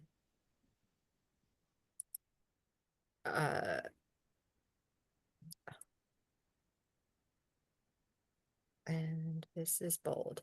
Okay. So we can see the change, and you voted on the museum, right? I didn't note that change. Yes. Sorry, I just want to make sure that I keep everything up to date. So the next item, and this was, I thought that we already, this is the siding that should also have been, this was, The Peabody House siding? Yes. yeah, it was deleted for some reason. Okay. All right, so that's restored. And then the, I'm going to, no.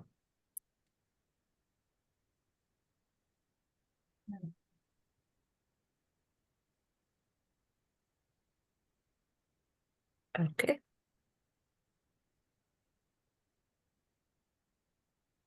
And I'm sorry, the next item on the agenda is the 12 Pleasant Ave. Yes. And I will open the draft recommendation for 12 Pleasant Ave. I think I closed my window that had draft recommendations, so let me open that.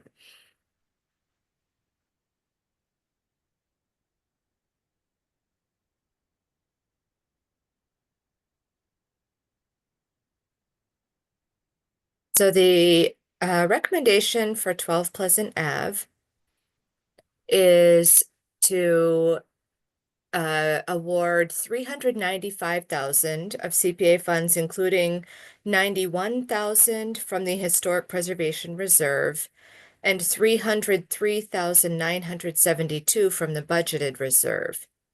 And the CPC further recommends that the blended project be classified as both historic preservation and affordable housing, with a portion of the above-mentioned budgeted reserve funds, 136,508, being counted toward affordable housing. And we can look at that in the scenario again. And the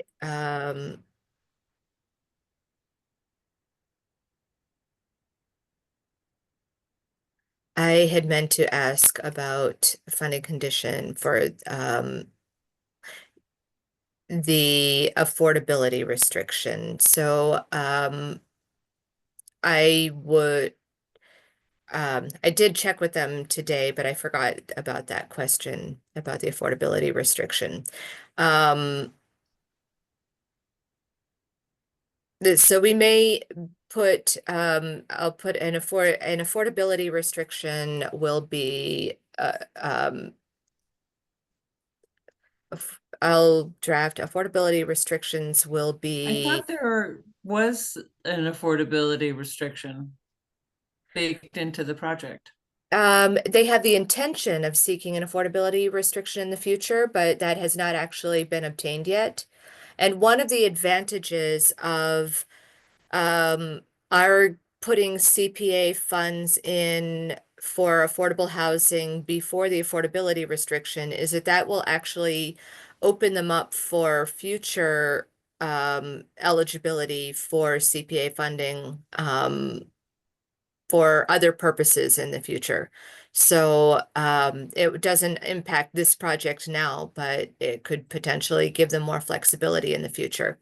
So will be put in place as needed.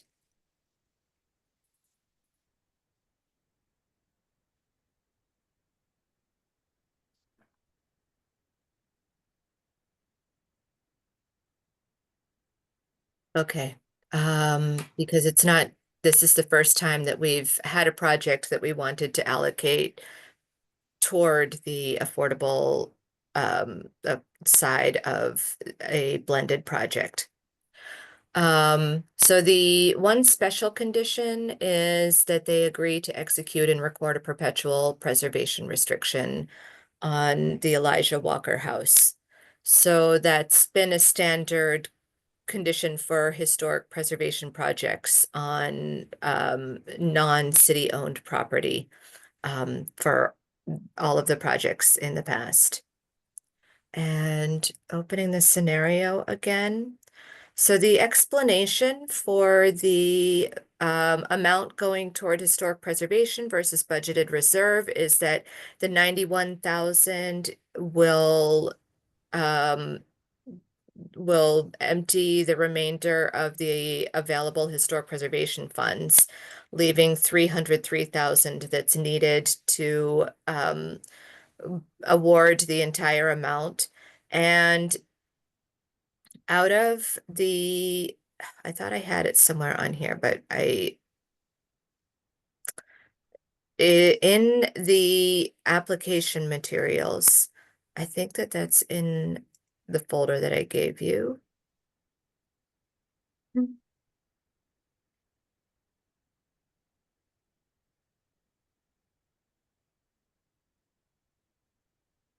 No, it's not the budget summary. It's the other file.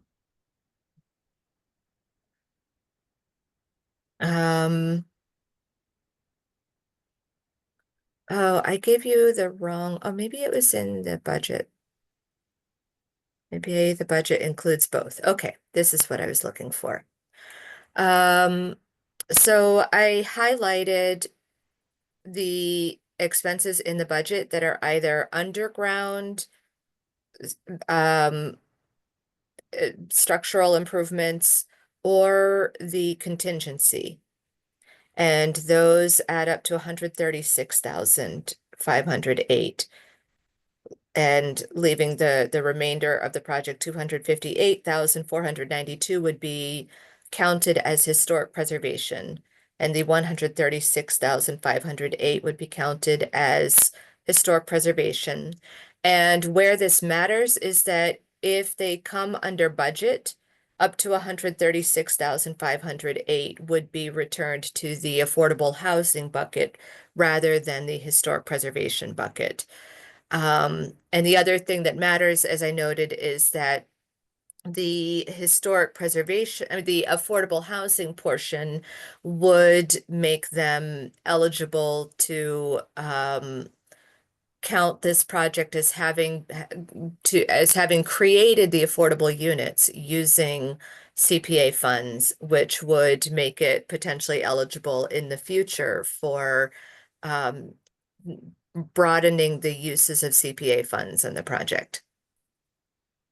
Thank you so much, Roberta. I see Ryan's hand up. Ryan, please go right ahead. Yeah, I just wanted to clarify something to make sure that we all are on the same page as we talk about all these different buckets. So typically, anything done related to affordable housing, related to CPC funds, CPA funds, is done by the Housing Trust, right? And they use the money that we allocate every year. We already made our allocation tonight. This project, when Roberta is talking about a portion of it being affordable housing, we're still talking about it. It is not being paid from the Affordable Housing Trust money that we agreed to send to them earlier tonight, right? This is money that is still coming out of our controlled bucket. So, Roberta, when you say that any unspent funds would come back and go into the Affordable Housing Trust, that sounds like a transfer of our controlled budget dollars to them again, beyond what we approved earlier tonight. Is that more or less right? Just a subtle difference. It would be funds returned would go to the Affordable Housing Reserve, which then we typically transfer to the Affordable Housing Trust every year. So it Okay. doesn't go directly to the trust, it would go to the reserve, which would then be available funds to give to the trust that year. So really kind of for this committee, taking on these affordable housing costs and not leaving it up to the housing trust to fund, we are kind of going above and beyond our commitment that we usually make to affordable housing in Somerville. Is that an accurate summary? Yes. Okay. All right. Just wanted to throw that out there. Sure. Thank you, Ryan. Wanted to see if other committee members have either questions for Roberta or just discussion topics. So it does raise the question to me, where is that money coming from? Do we have an affordable housing, budgeted reserve? Or So under designated, or where is it coming? Like where are we finding this this extra money? The budgeted reserve can be used in any of the 3 program areas. It has been the CPC's practice to give the Affordable Housing Trust all of the housing money up front every year, and you've only spent the budgeted reserve on the other 2 program areas. Okay. This is why we make the housing adjustment out of the undesignated fund balance to make sure that you maintain the 50% instead of sliding backwards every year when additional funds are added.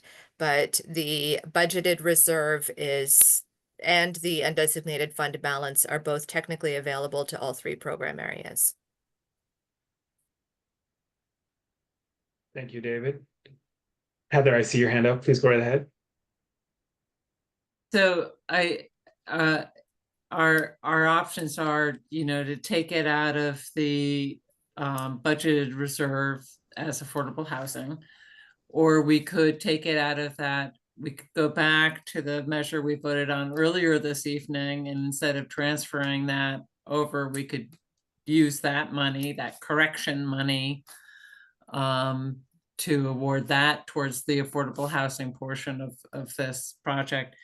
I think that for the committee's knowledge, there was many years that when we got our final numbers from our state match, that correction back to affordable housing didn't happen. That was a catch that Roberta made. So she implemented this recommendation that we sort of make that transfer once we have our final state match, that we include them in that budget adjustment. So in some ways you could think of this coming out of this budgeted reserve as sort of a little makeup for prior years when it didn't happen. Or we could just, we have some options in terms of how we do this. Right. Thank you for raising the historic background, Yeah. Heather. This is very helpful. Laura, did you have thoughts? No, I was echoing your Agreed. thanks. That was a good point raised. Sure. Worth considering as we hammer this out. I just Right. wanted to remind everyone of one other detail, which is that technically the entire request qualifies as historic preservation. So you would have the option of funding it all under historic preservation if you chose to. So that was determined by myself and Sarah White and the law department earlier in the year. But it was a suggestion that came up among the committee members earlier in the deliberation process that it would be beneficial to credit some of this project toward affordable housing. Right, and I do, but going back to Ryan's, point from before, when we were thinking about that, I'm not sure that I was thinking of it as an above and beyond the 50% we always give. Or just, it's a way to kind of split it up so it takes a little less of the historical preservation money. As we sit here now with us having already allocated the 50%, except for wanting to get, kudos for going above and beyond. I'm not sure if there's a reason why we would want any excess to go back, to be a transfer to affordable housing, as opposed to just funding it all out of historical preservation. And then if some comes back, like you're saying, Roberta, it just goes back into either the budget reserve or historical preservation, whatever seems more appropriate, and not otherwise earmark it. Yeah, I agree Thank with the you. thought. I agree with the thought process there. Roberta, was the idea I heard behind categorizing this officially as affordable housing so that the units preserved can be counted as CPC preserved units? Is that the main reason for doing that? That's yeah, that's I think an important benefit of doing it this way, although it's not what they originally asked for, because it hadn't occurred to them that we could fund it as a split project within this committee. But that is an unanticipated benefit of funding it this way. I'm sorry, can you explain that benefit again? So, when projects are created using CPA funds, when affordable housing units are created using CPA funds, they are eligible for future rehabilitation using CPA funds for rehabilitation in the future. I see. Okay. So if it's not created with CPA funds, then it's not eligible to use CPA for future rehabilitation. Okay. All right, that's a benefit. I'll definitely grant that.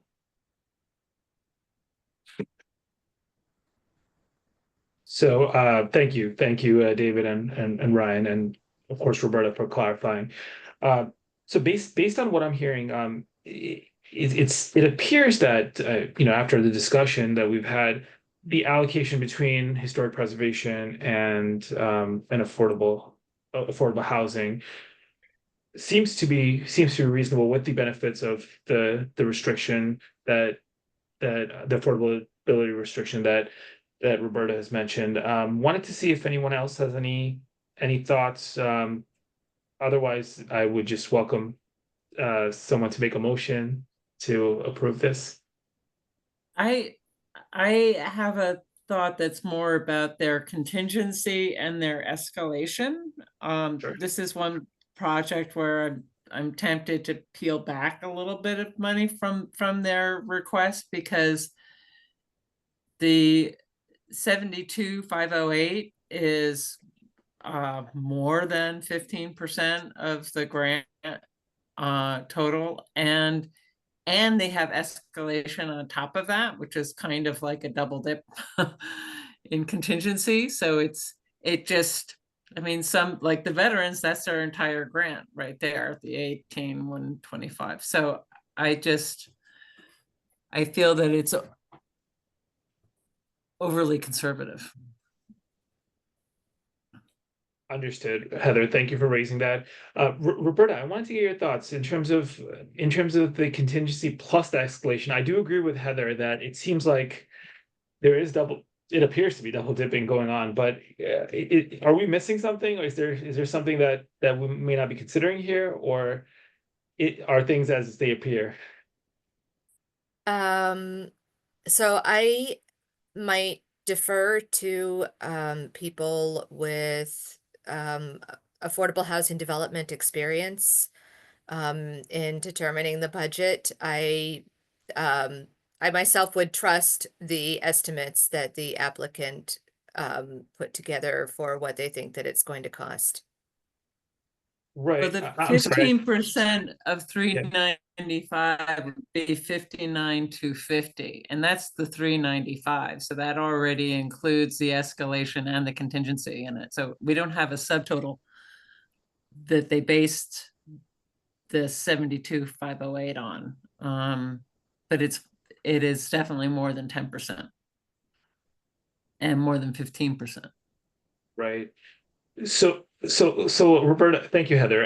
I wholeheartedly agree. So Roberta, I guess maybe I misphrased the question. What I was trying to understand was that did the applicant convey any background or anything that we're missing when it comes to the contingency versus escalation? If they haven't, that's fine. I mean, whatever we see is what we're gonna discuss and decide upon. But I just wanted to do a double check there.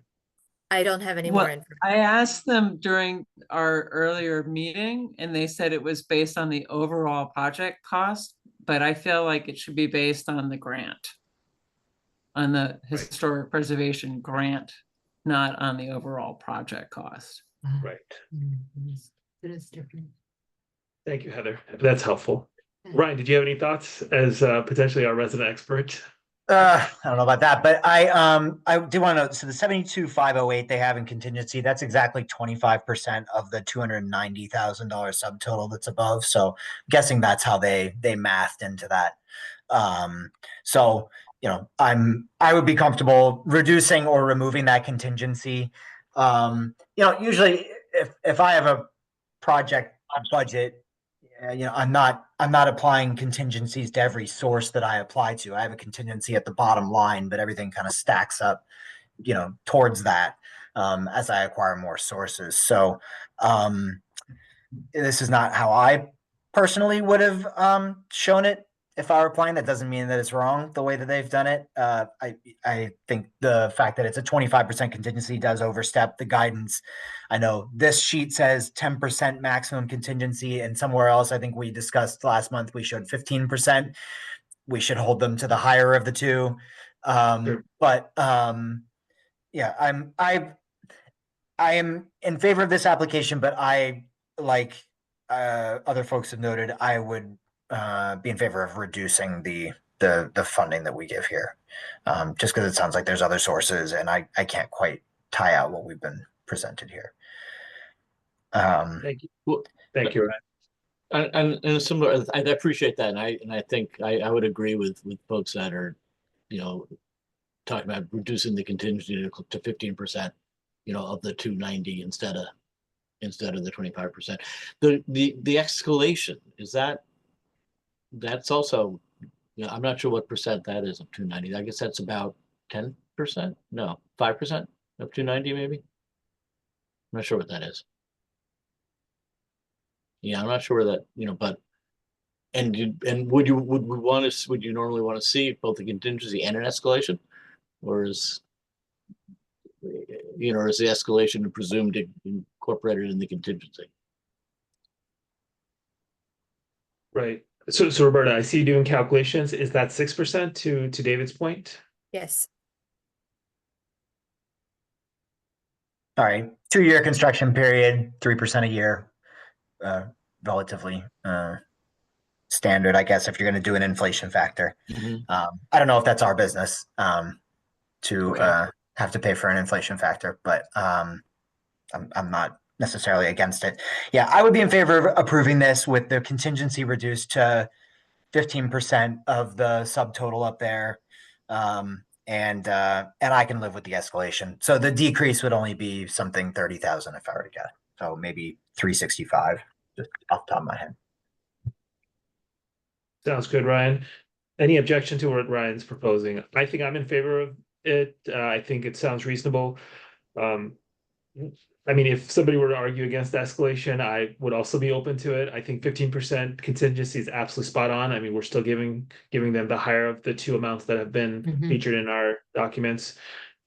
Anyone opposed to it? Anyone have concerns about this? What we're discussing right now? Well, I feel this is a kind of like we were talking about before, is, well, what's left in our pool? I mean, how much money are we looking to recover so that we have it for the next applicant?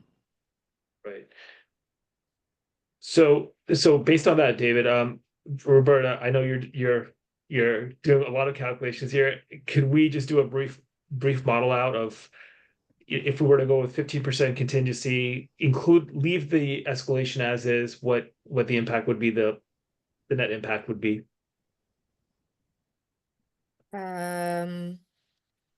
So the contingency becomes 43,500. So that's a $29,000 drop. And that, so call it 30 that we'd be adding back to our available funds. Remember, we were at 950,000 if we were to approve everything before, so we'd be at 980,000 if we approve everything as we've talked about. Yeah. Thank you, Ryan. This is making me think we should be having these discussions, but not voting until after we go through them all. Yeah, you have a point. Yeah, not a bad point. Yeah. So so subtracting 30,000 from the 395 is 365. So I will, and the 30,000 would come out of the affordable housing side. So budgeted reserve. So I need to equals minus. Actually, you know what? I'm going to do it over here. Black minus 30,000.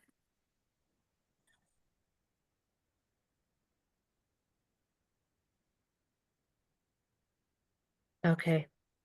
So that I would need to then pull up, I can see. Frustratingly, I can't see on the other, oh, here we go. Okay. If I can enlarge the screen. I don't know how to enlarge it.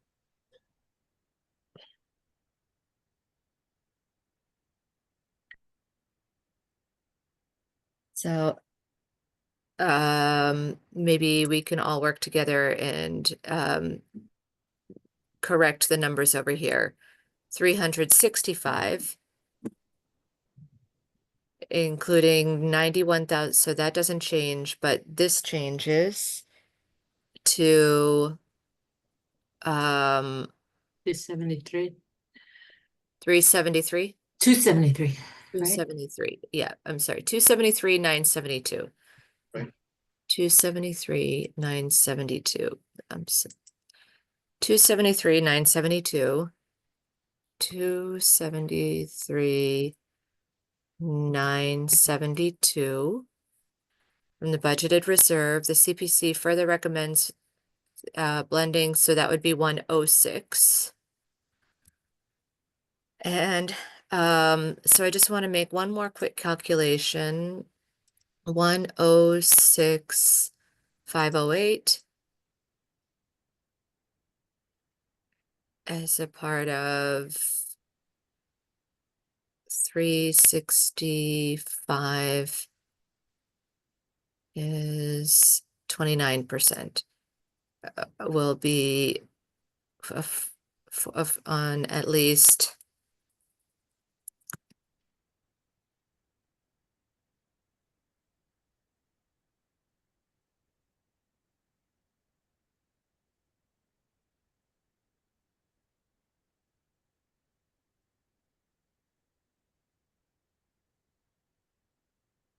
okay, so the draft funding condition is that the affordability restrictions on at least 30% of the units will be put in place as appropriate.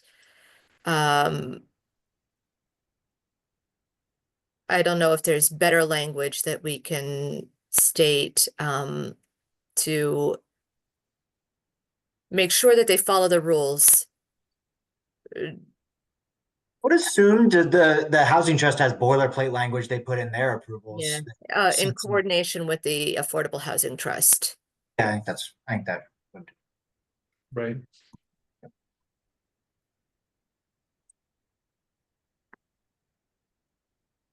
Okay. So that would be the condition, the two conditions for this project. Okay, I think that this reflects our discussion. I believe so, Roberta. Thank you so much for making the changes. Wanted to see if we're prepared to make a motion based on the revised conditions. Did we figure out how this affects, what we still have left for the remaining projects? Okay, so that leaves, there would now be 44. I think that was what I was. Right. The 980K, right? Ryan, is that what you had said? Total? Yeah, that was my off the top of the dome. I think it looks like 990 based on what I see there. Even better. Okay. And Right, sorry. yeah. It is possible that the Bow Street project can draw from the budgeted reserve first before going to the undesignated fund project when you come to that, so. Is that the last remaining? I believe so, yes. Open Space Acquisition Oh, Fund. Open Space Acquisition Fund, so I think we want to come to that one first. Let me just, Did we vote on this one? we have No, not we yet didn't. voted We on this didn't. No, we one, should so finish let's do this that. Yeah, I didn't think so. Yeah, Thank we you. should.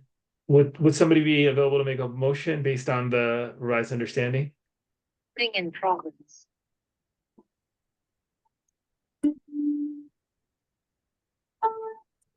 I can make a motion to approve as discussed. Sorry, Eric, I think we're getting some feedback. Thank you so much, Ryan. Is there someone who can second Ryan's motion? I can second that. Thank you so much, John. All right, then I will Roberta, roll. please. Joe, Yes. Heather, Yes. Eric,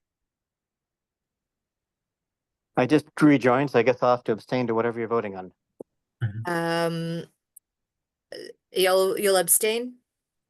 I just joined back up with a meeting about 6 seconds ago, so I don't even know what I'm voting Okay. on. Yes, okay, understood. Ryan, Yes. John, Yes. Laura, Yes. Jahan, Yes. David. Yes. All right, so the motion passes with one abstention. Great. Thank you. All right, so the next is, as you mentioned, the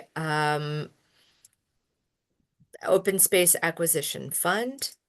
I'm going to go back and open the draft recommendations. That's not the one I wanted yet. Open Space Acquisition Fund, where is that?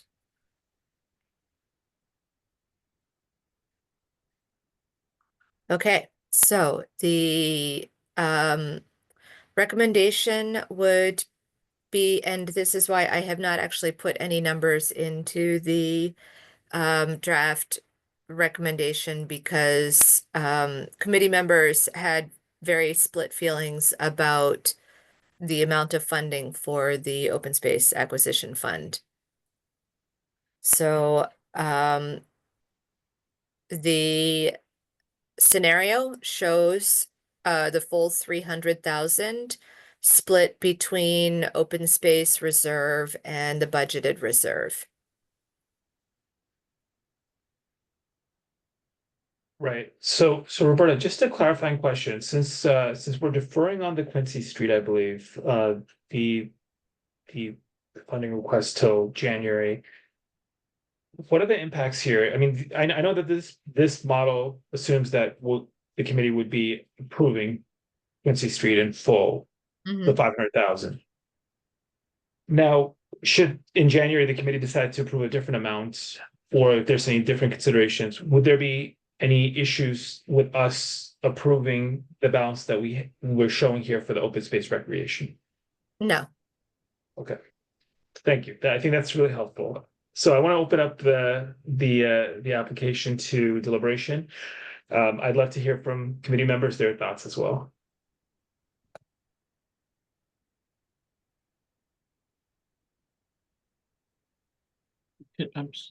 Can you, so what numbers are actually on the table? I'm a little confused. So so the total amount could be?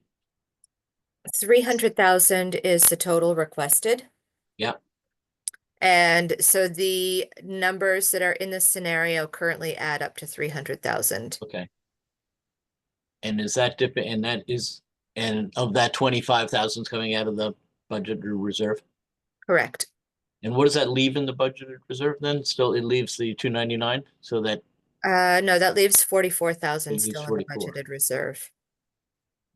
Plus the 945 and undesignated. Plus the 945 in the undesignated. Yeah, Yeah. I don't really think of those as different personally. I know they are, Roberta, from a like logistics standpoint, but in terms of what's available, those are the Yeah. Budgeted reserve is current year revenue, and undesignated fund is prior year leftover.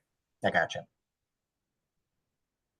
And so what's the difference then between the budgeted reserve and the number in column O? Column O is the open space reserve. So that's just open space. Okay. Yeah. So the idea is that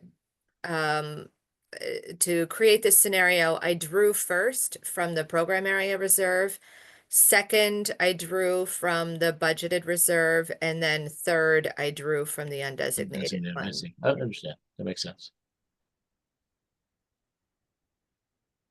So I can start the conversation with a couple thoughts. So I'm very much in favor of having a number attached to this proposal. So I think I'm totally cool with having the $300,000 number out there as opposed to a whatever's left type approach, which I think opens up all sorts of different questions about, maintaining a line for folks accessing money at the end of the year. If somebody else comes with a similar idea, that would affect our thought process on, proposals that come in out of round. So I'm definitely in favor of us having a set number that we're working against. I do think, and 300,000, I understand that it's higher than what's been requested in previous years intentionally, and I personally don't have a problem with it.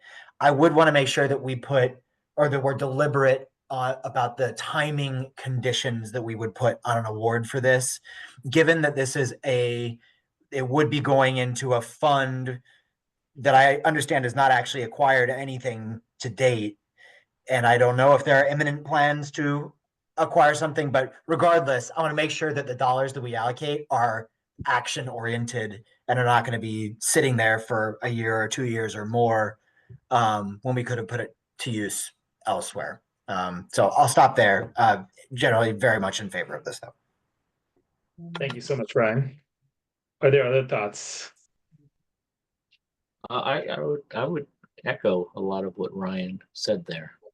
I also like there being the number. I also have, I've been pushing that it be a bigger number. So, but by the same token, I think it's important to be sensitive to the fact that we are locking that money up.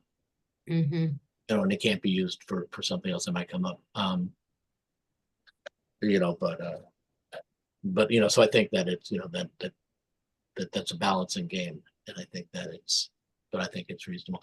And I also assume that they can only spend this money on open space acquisition, and that there's appropriate restrictions, that the money can't be,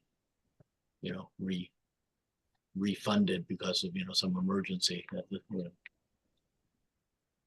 or reallocated. But I certainly support approving a $300,000 open Thank space you, David. acquisition. Any other thoughts, please? So I support it as well. I don't think we can put a timeline on it because I think that's a part of it, is that they're trying to accrue these funds so that when a opportunity comes along, it's there and they can move, and we don't know if that's, when that's going to happen and what that total price is going to be and everything else. So I think this one almost has to be exempt of the timeline. And I'm also sort of wondering if we can vote on this tonight until we vote on the other one, because let's say the other one is actually a $425,000 budget, then we wouldn't be taking anything out of the budgeted reserve to hit the 300. So we may have to just put a pin on both of these until we have the final numbers on the Quincy Street. Right. So Heather, thank you for raising that. And I think I indirectly asked the same question / consideration here. I'm definitely very much in support of the $300,000 figure. Of course, that makes sense. It's just a question of if. So I guess the question is for you, Roberta, if what Heather's describing, that scenario comes to fruition, let's just say for Quincy Street, it's not 500,000. If it's a different amount, then the 274 that we're seeing for open space, that would be, I would call it underfunding in some ways, because we could have potentially provided more funding for open space recreation, but I'd love to get your thoughts on that. Yeah, what would happen is if you were to fund what's shown on the screen right now for the open space acquisition fund, then and fund less than the 500,000 for Quincy Street, then you would carry over a balance in the open space reserve. And so next year you'd have whatever the difference is, that would be a starting pool that you'd have available for open space next year. Or for off-cycle applications where you anticipate potential off-cycle applications for open space that can also be used from the open space reserve. Thank you, Roberta. Heather, does that help clarify?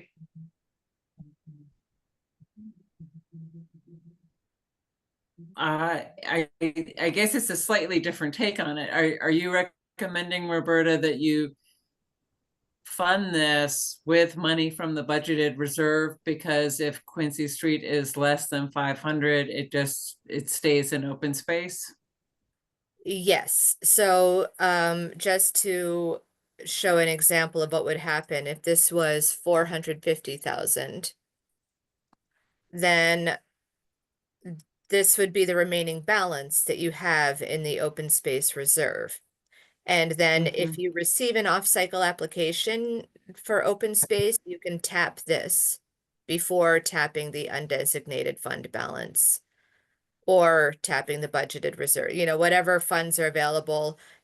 The reason why we use the program area reserves first is because they're not flexible. But just like we carry money over in the undesignated fund balance, we can carry money over in the program area reserves as well. I have a But question. the advantage to that is just so that we could vote on it and close it tonight? Yeah. I mean, is that why? Okay.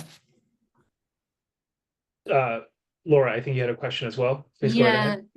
Do we know how much money is already in this acquisition fund? But I know we've allocated to it before, haven't we?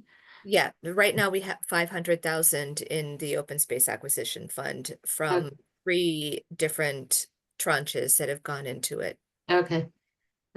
And So this a bring it little up to 800. reminder that an acre of land in Somerville costs more than $13 million to acquire. Yeah. I haven't. I'm in support of this, but I have to say it's kind of it's also a shame in a way that we have to lock up money just to be able to act fast. There's something I don't know, counterintuitive about it, or just yeah. I agree with you, Laura. I think that makes that's the feeling that I have had as well, but here we are. Yeah, here we are. Yeah. Yes, indeed. I David? think as kind of a counterpoint to that, to me, more of the question is, what's the likelihood of a parcel becoming available that the city could acquire and convert to open space?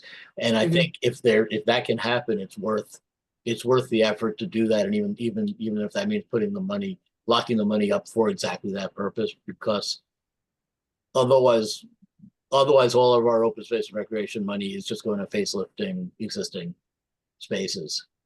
And I really think it's important to be trying to get more, make the big pot, make the whole pie bigger.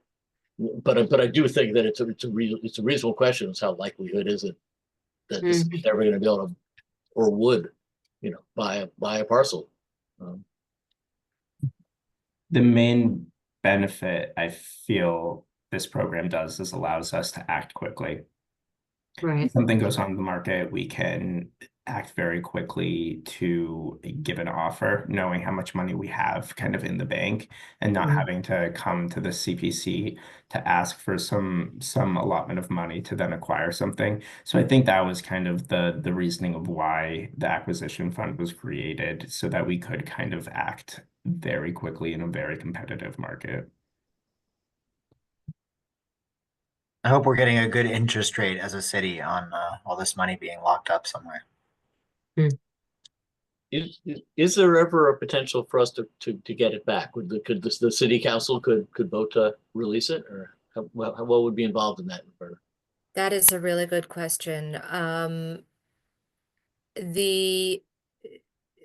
I think to release the open space acquisition fund, we could request a memorandum from PSUF saying that they would like to cancel this request because they, whatever reason they want to give for canceling the request. And then we could simply cancel the project in the piece of accounts, we can close that account. There is right now 50,000 that is in a different account that is meant to be in the same account with this, and that has been a unexpectedly complicated process trying to put the two pots of money back together the way they were supposed to be in the first place due to a Scrivener's error years ago. So once that gets fixed, that will be also the same process of, since it's in the CPA funds, we have control over it. If we need to change, we would need to have the grantee initiate that change to close out the account, but it's a simple process for us to close it. Because I don't think that it's a topic for tonight, but at some point, I think we should think about what is a target amount we'd want to have in this fund. And to me, it's almost certainly more than the 800,000 that this would result in. I think maybe it should be based on what it might take the city to buy, like not an acre of land, which is probably not going to come up, but a parcel or a couple of parcels, that come on the market. But it might be nice for us to kind of have a strategy about what's our target. Right. I think you're absolutely right, David. That is a worthy conversation to have in the future. Just coming back to the topic at hand, I wanted to see if the committee is prepared to vote to approve this. If we're able to vote to approve this application, this funding request. I note that Heather's stepping out for a moment, but she is in favor of it. I wanted to see if somebody's willing to make a motion. Yeah, I'll make that motion. I'll Thank you, second David. it. Thank you, Laura. Roberta, would you please call roll? Sure. I just want to make sure that I have the letter drafted that we're voting on before we call the roll. So Sure. I just want to make sure that everybody is in agreement. Sorry, I am juggling two computers. So it's 274,000. 274,721 from the open space reserve. And then it's 25,279. 25,279 from the budgeted reserve and nothing from the undesignated fund balance. Right. Okay. All right. So I heard a motion and the motion was seconded to make the grant of 300,000 from the Community Preservation Act funds, including 274,721 from the Open Space Reserve and 25,279 from the budgeted reserve. So on that, I will call the roll. Joe, Yes. Heather, She's away, but she's voted yes in the comments. Eric, Yes. John, Yes. Ryan, Yes. Laura, Yeah, Jahan, Yes. and David. Yes. All right, motion passes. We're almost there, everyone. It is a late evening. I wanted to check in with everyone. We do still have one important piece of business that we need to take care of besides the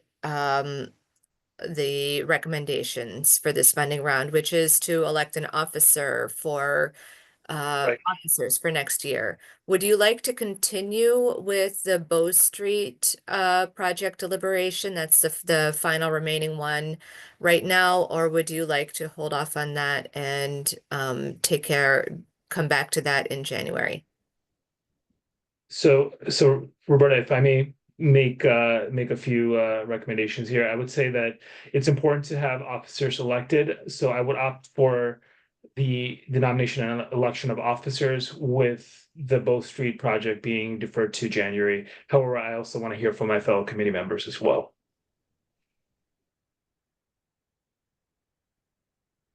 I second that. And my only concern about punting the Bow Street is that Jahan and I won't be here, and the new folks won't have all the backstory on the, you know, they'll be starting from ground zero with a lot of with no background information or very little. Yeah. That's I- just not what that. Yeah, I will make is- sure that they have had a chance to watch the recordings and to see the minutes to all of the meetings before the next meeting.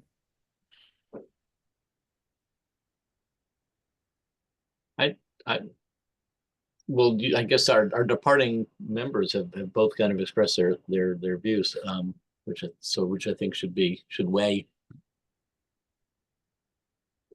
are appropriate to weigh heavily on it. Although I'll miss not having their input in the discussion. So Laura, I think you raised a great point, and David, we appreciate the sentiment, certainly. I do know that that as a counterpoint, whatever discussion that's going to occur for Bow Street, it has to be well thought out and robust with the appropriate time available. I am mindful of the time. We've been meeting for quite a bit, and the nomination of officers is going to be it is an important task. At least I feel that it's an important task as the current departing chairperson. So Of course, yeah. Sure. No, one less thing for me to think about. I would not block that at all. I'm just pointing out the downside. sure, absolutely. So with that in mind, Roberta, would it be possible for you to defer the Bow Street matter, and then we can move on to the election of officers? Yes. Great. So from what I understand, Roberta, please correct me if I'm wrong, certainly when it comes to the nomination of officers, I'm going to go ahead and nominate the chair and vice chair, but if there are other interested parties who want to put up their names for nomination, they're certainly welcome to do so. So is that the right understanding, Roberta? Yes. Great. So I am very much pleased to nominate Ryan as the chair, and Eric, if Eric, you're listening in, as the vice I'm chair. here. Yeah. Here, I'll turn my video back on. Oh, sure. Thank you.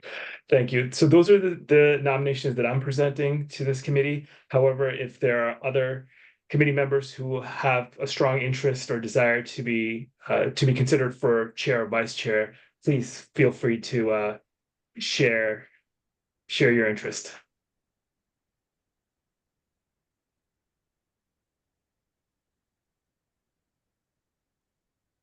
So I'm not seeing anyone share anything. So Roberta, I wanted to ask you, since I've made a nomination, is there a second that's required, or are we proceeding to a vote? I think we'll have someone second the nomination of Ryan as chair and Eric as the vice chair. I'll second. All right. Thank you And very then much. I will call to a vote. Joe, Yes. Heather, Yes. Eric. Am I allowed to vote for myself? This always comes up. Yes. I'll yes, vote you yes. are. John, Yes. Ryan, Sure, yes. Laura, Yes. Jahan, Yes. and David. Yes. Well, One. congratulations to Ryan and Eric. Look forward to working with you this year, in the coming year. So thank you all for a lot of really hard work this evening and over the last season. I would love to collect ideas maybe in the future about how we could make this process easier if that's possible. It is, it's a lot of difficult decisions, and it was unfortunate that we had to leave a couple of them hanging over after losing two of our longtime committee members in January. So the only informational update that I have this month is that we do have 3 new members slated to start in January. They include Carlos Ayala, Mary Jo Bohart are the 2 general public members who were selected.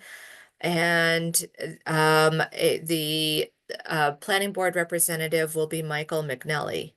So we look forward to starting with them. We had the chance to meet Michael last week at the at our social gathering.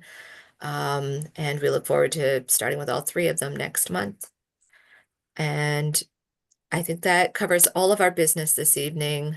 Thank you so much, all of you, for a long evening. Thank you so much, Thank Roberta. you. Yeah, thank you all. I just Okay. I just wanted I just wanted to see if Laura, if you have any parting thoughts, anything that you would like to share. I know you've been on the committee for some time, and if there's anything that you want to share just for the good of the meeting or for your fellow committee members. Oh, if it's so put on the spot. Yeah, it's Sorry, been I don't mean to. it's been 6 years. And it's been really interesting. And gosh, I think I'm the longest standing member here, actually. Which I didn't expect when I started. I guess I'm just sort of babbling, but I was actually surprised by the high turnover.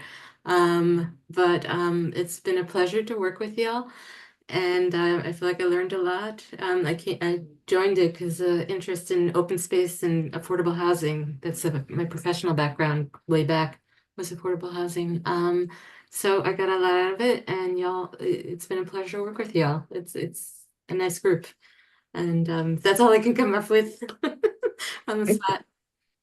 That's great. Thank you. Thanks so much, Laura. Yeah. Thanks so much, Laura. I didn't mean to put you on the spot. I also want to echo Laura's sentiments, although my tenure hasn't been as long as Laura's. It's been an honor and privilege to work with you and to serve as your chair. And I wholeheartedly believe that this committee is headed for future success, guided by Ryan and Eric, and of course, everyone else's participation. I do want to mention that the next committee meeting is on January 22nd. And I hope and wish for a great conversation, and I'll certainly be watching and staying as connected as I can be. So thank you all for your time. Apologies for the later night. I hope you have a wonderful evening, and happy holidays and a wonderful New Year as well. Take care. Thank You you. too. Yeah, Thank thank you both for your service. Thank you, Jahan. Thanks, Jahan. Thanks, Laura and Roberta. Take care. Thank you. Bye-bye. All right, Good night, bye. all.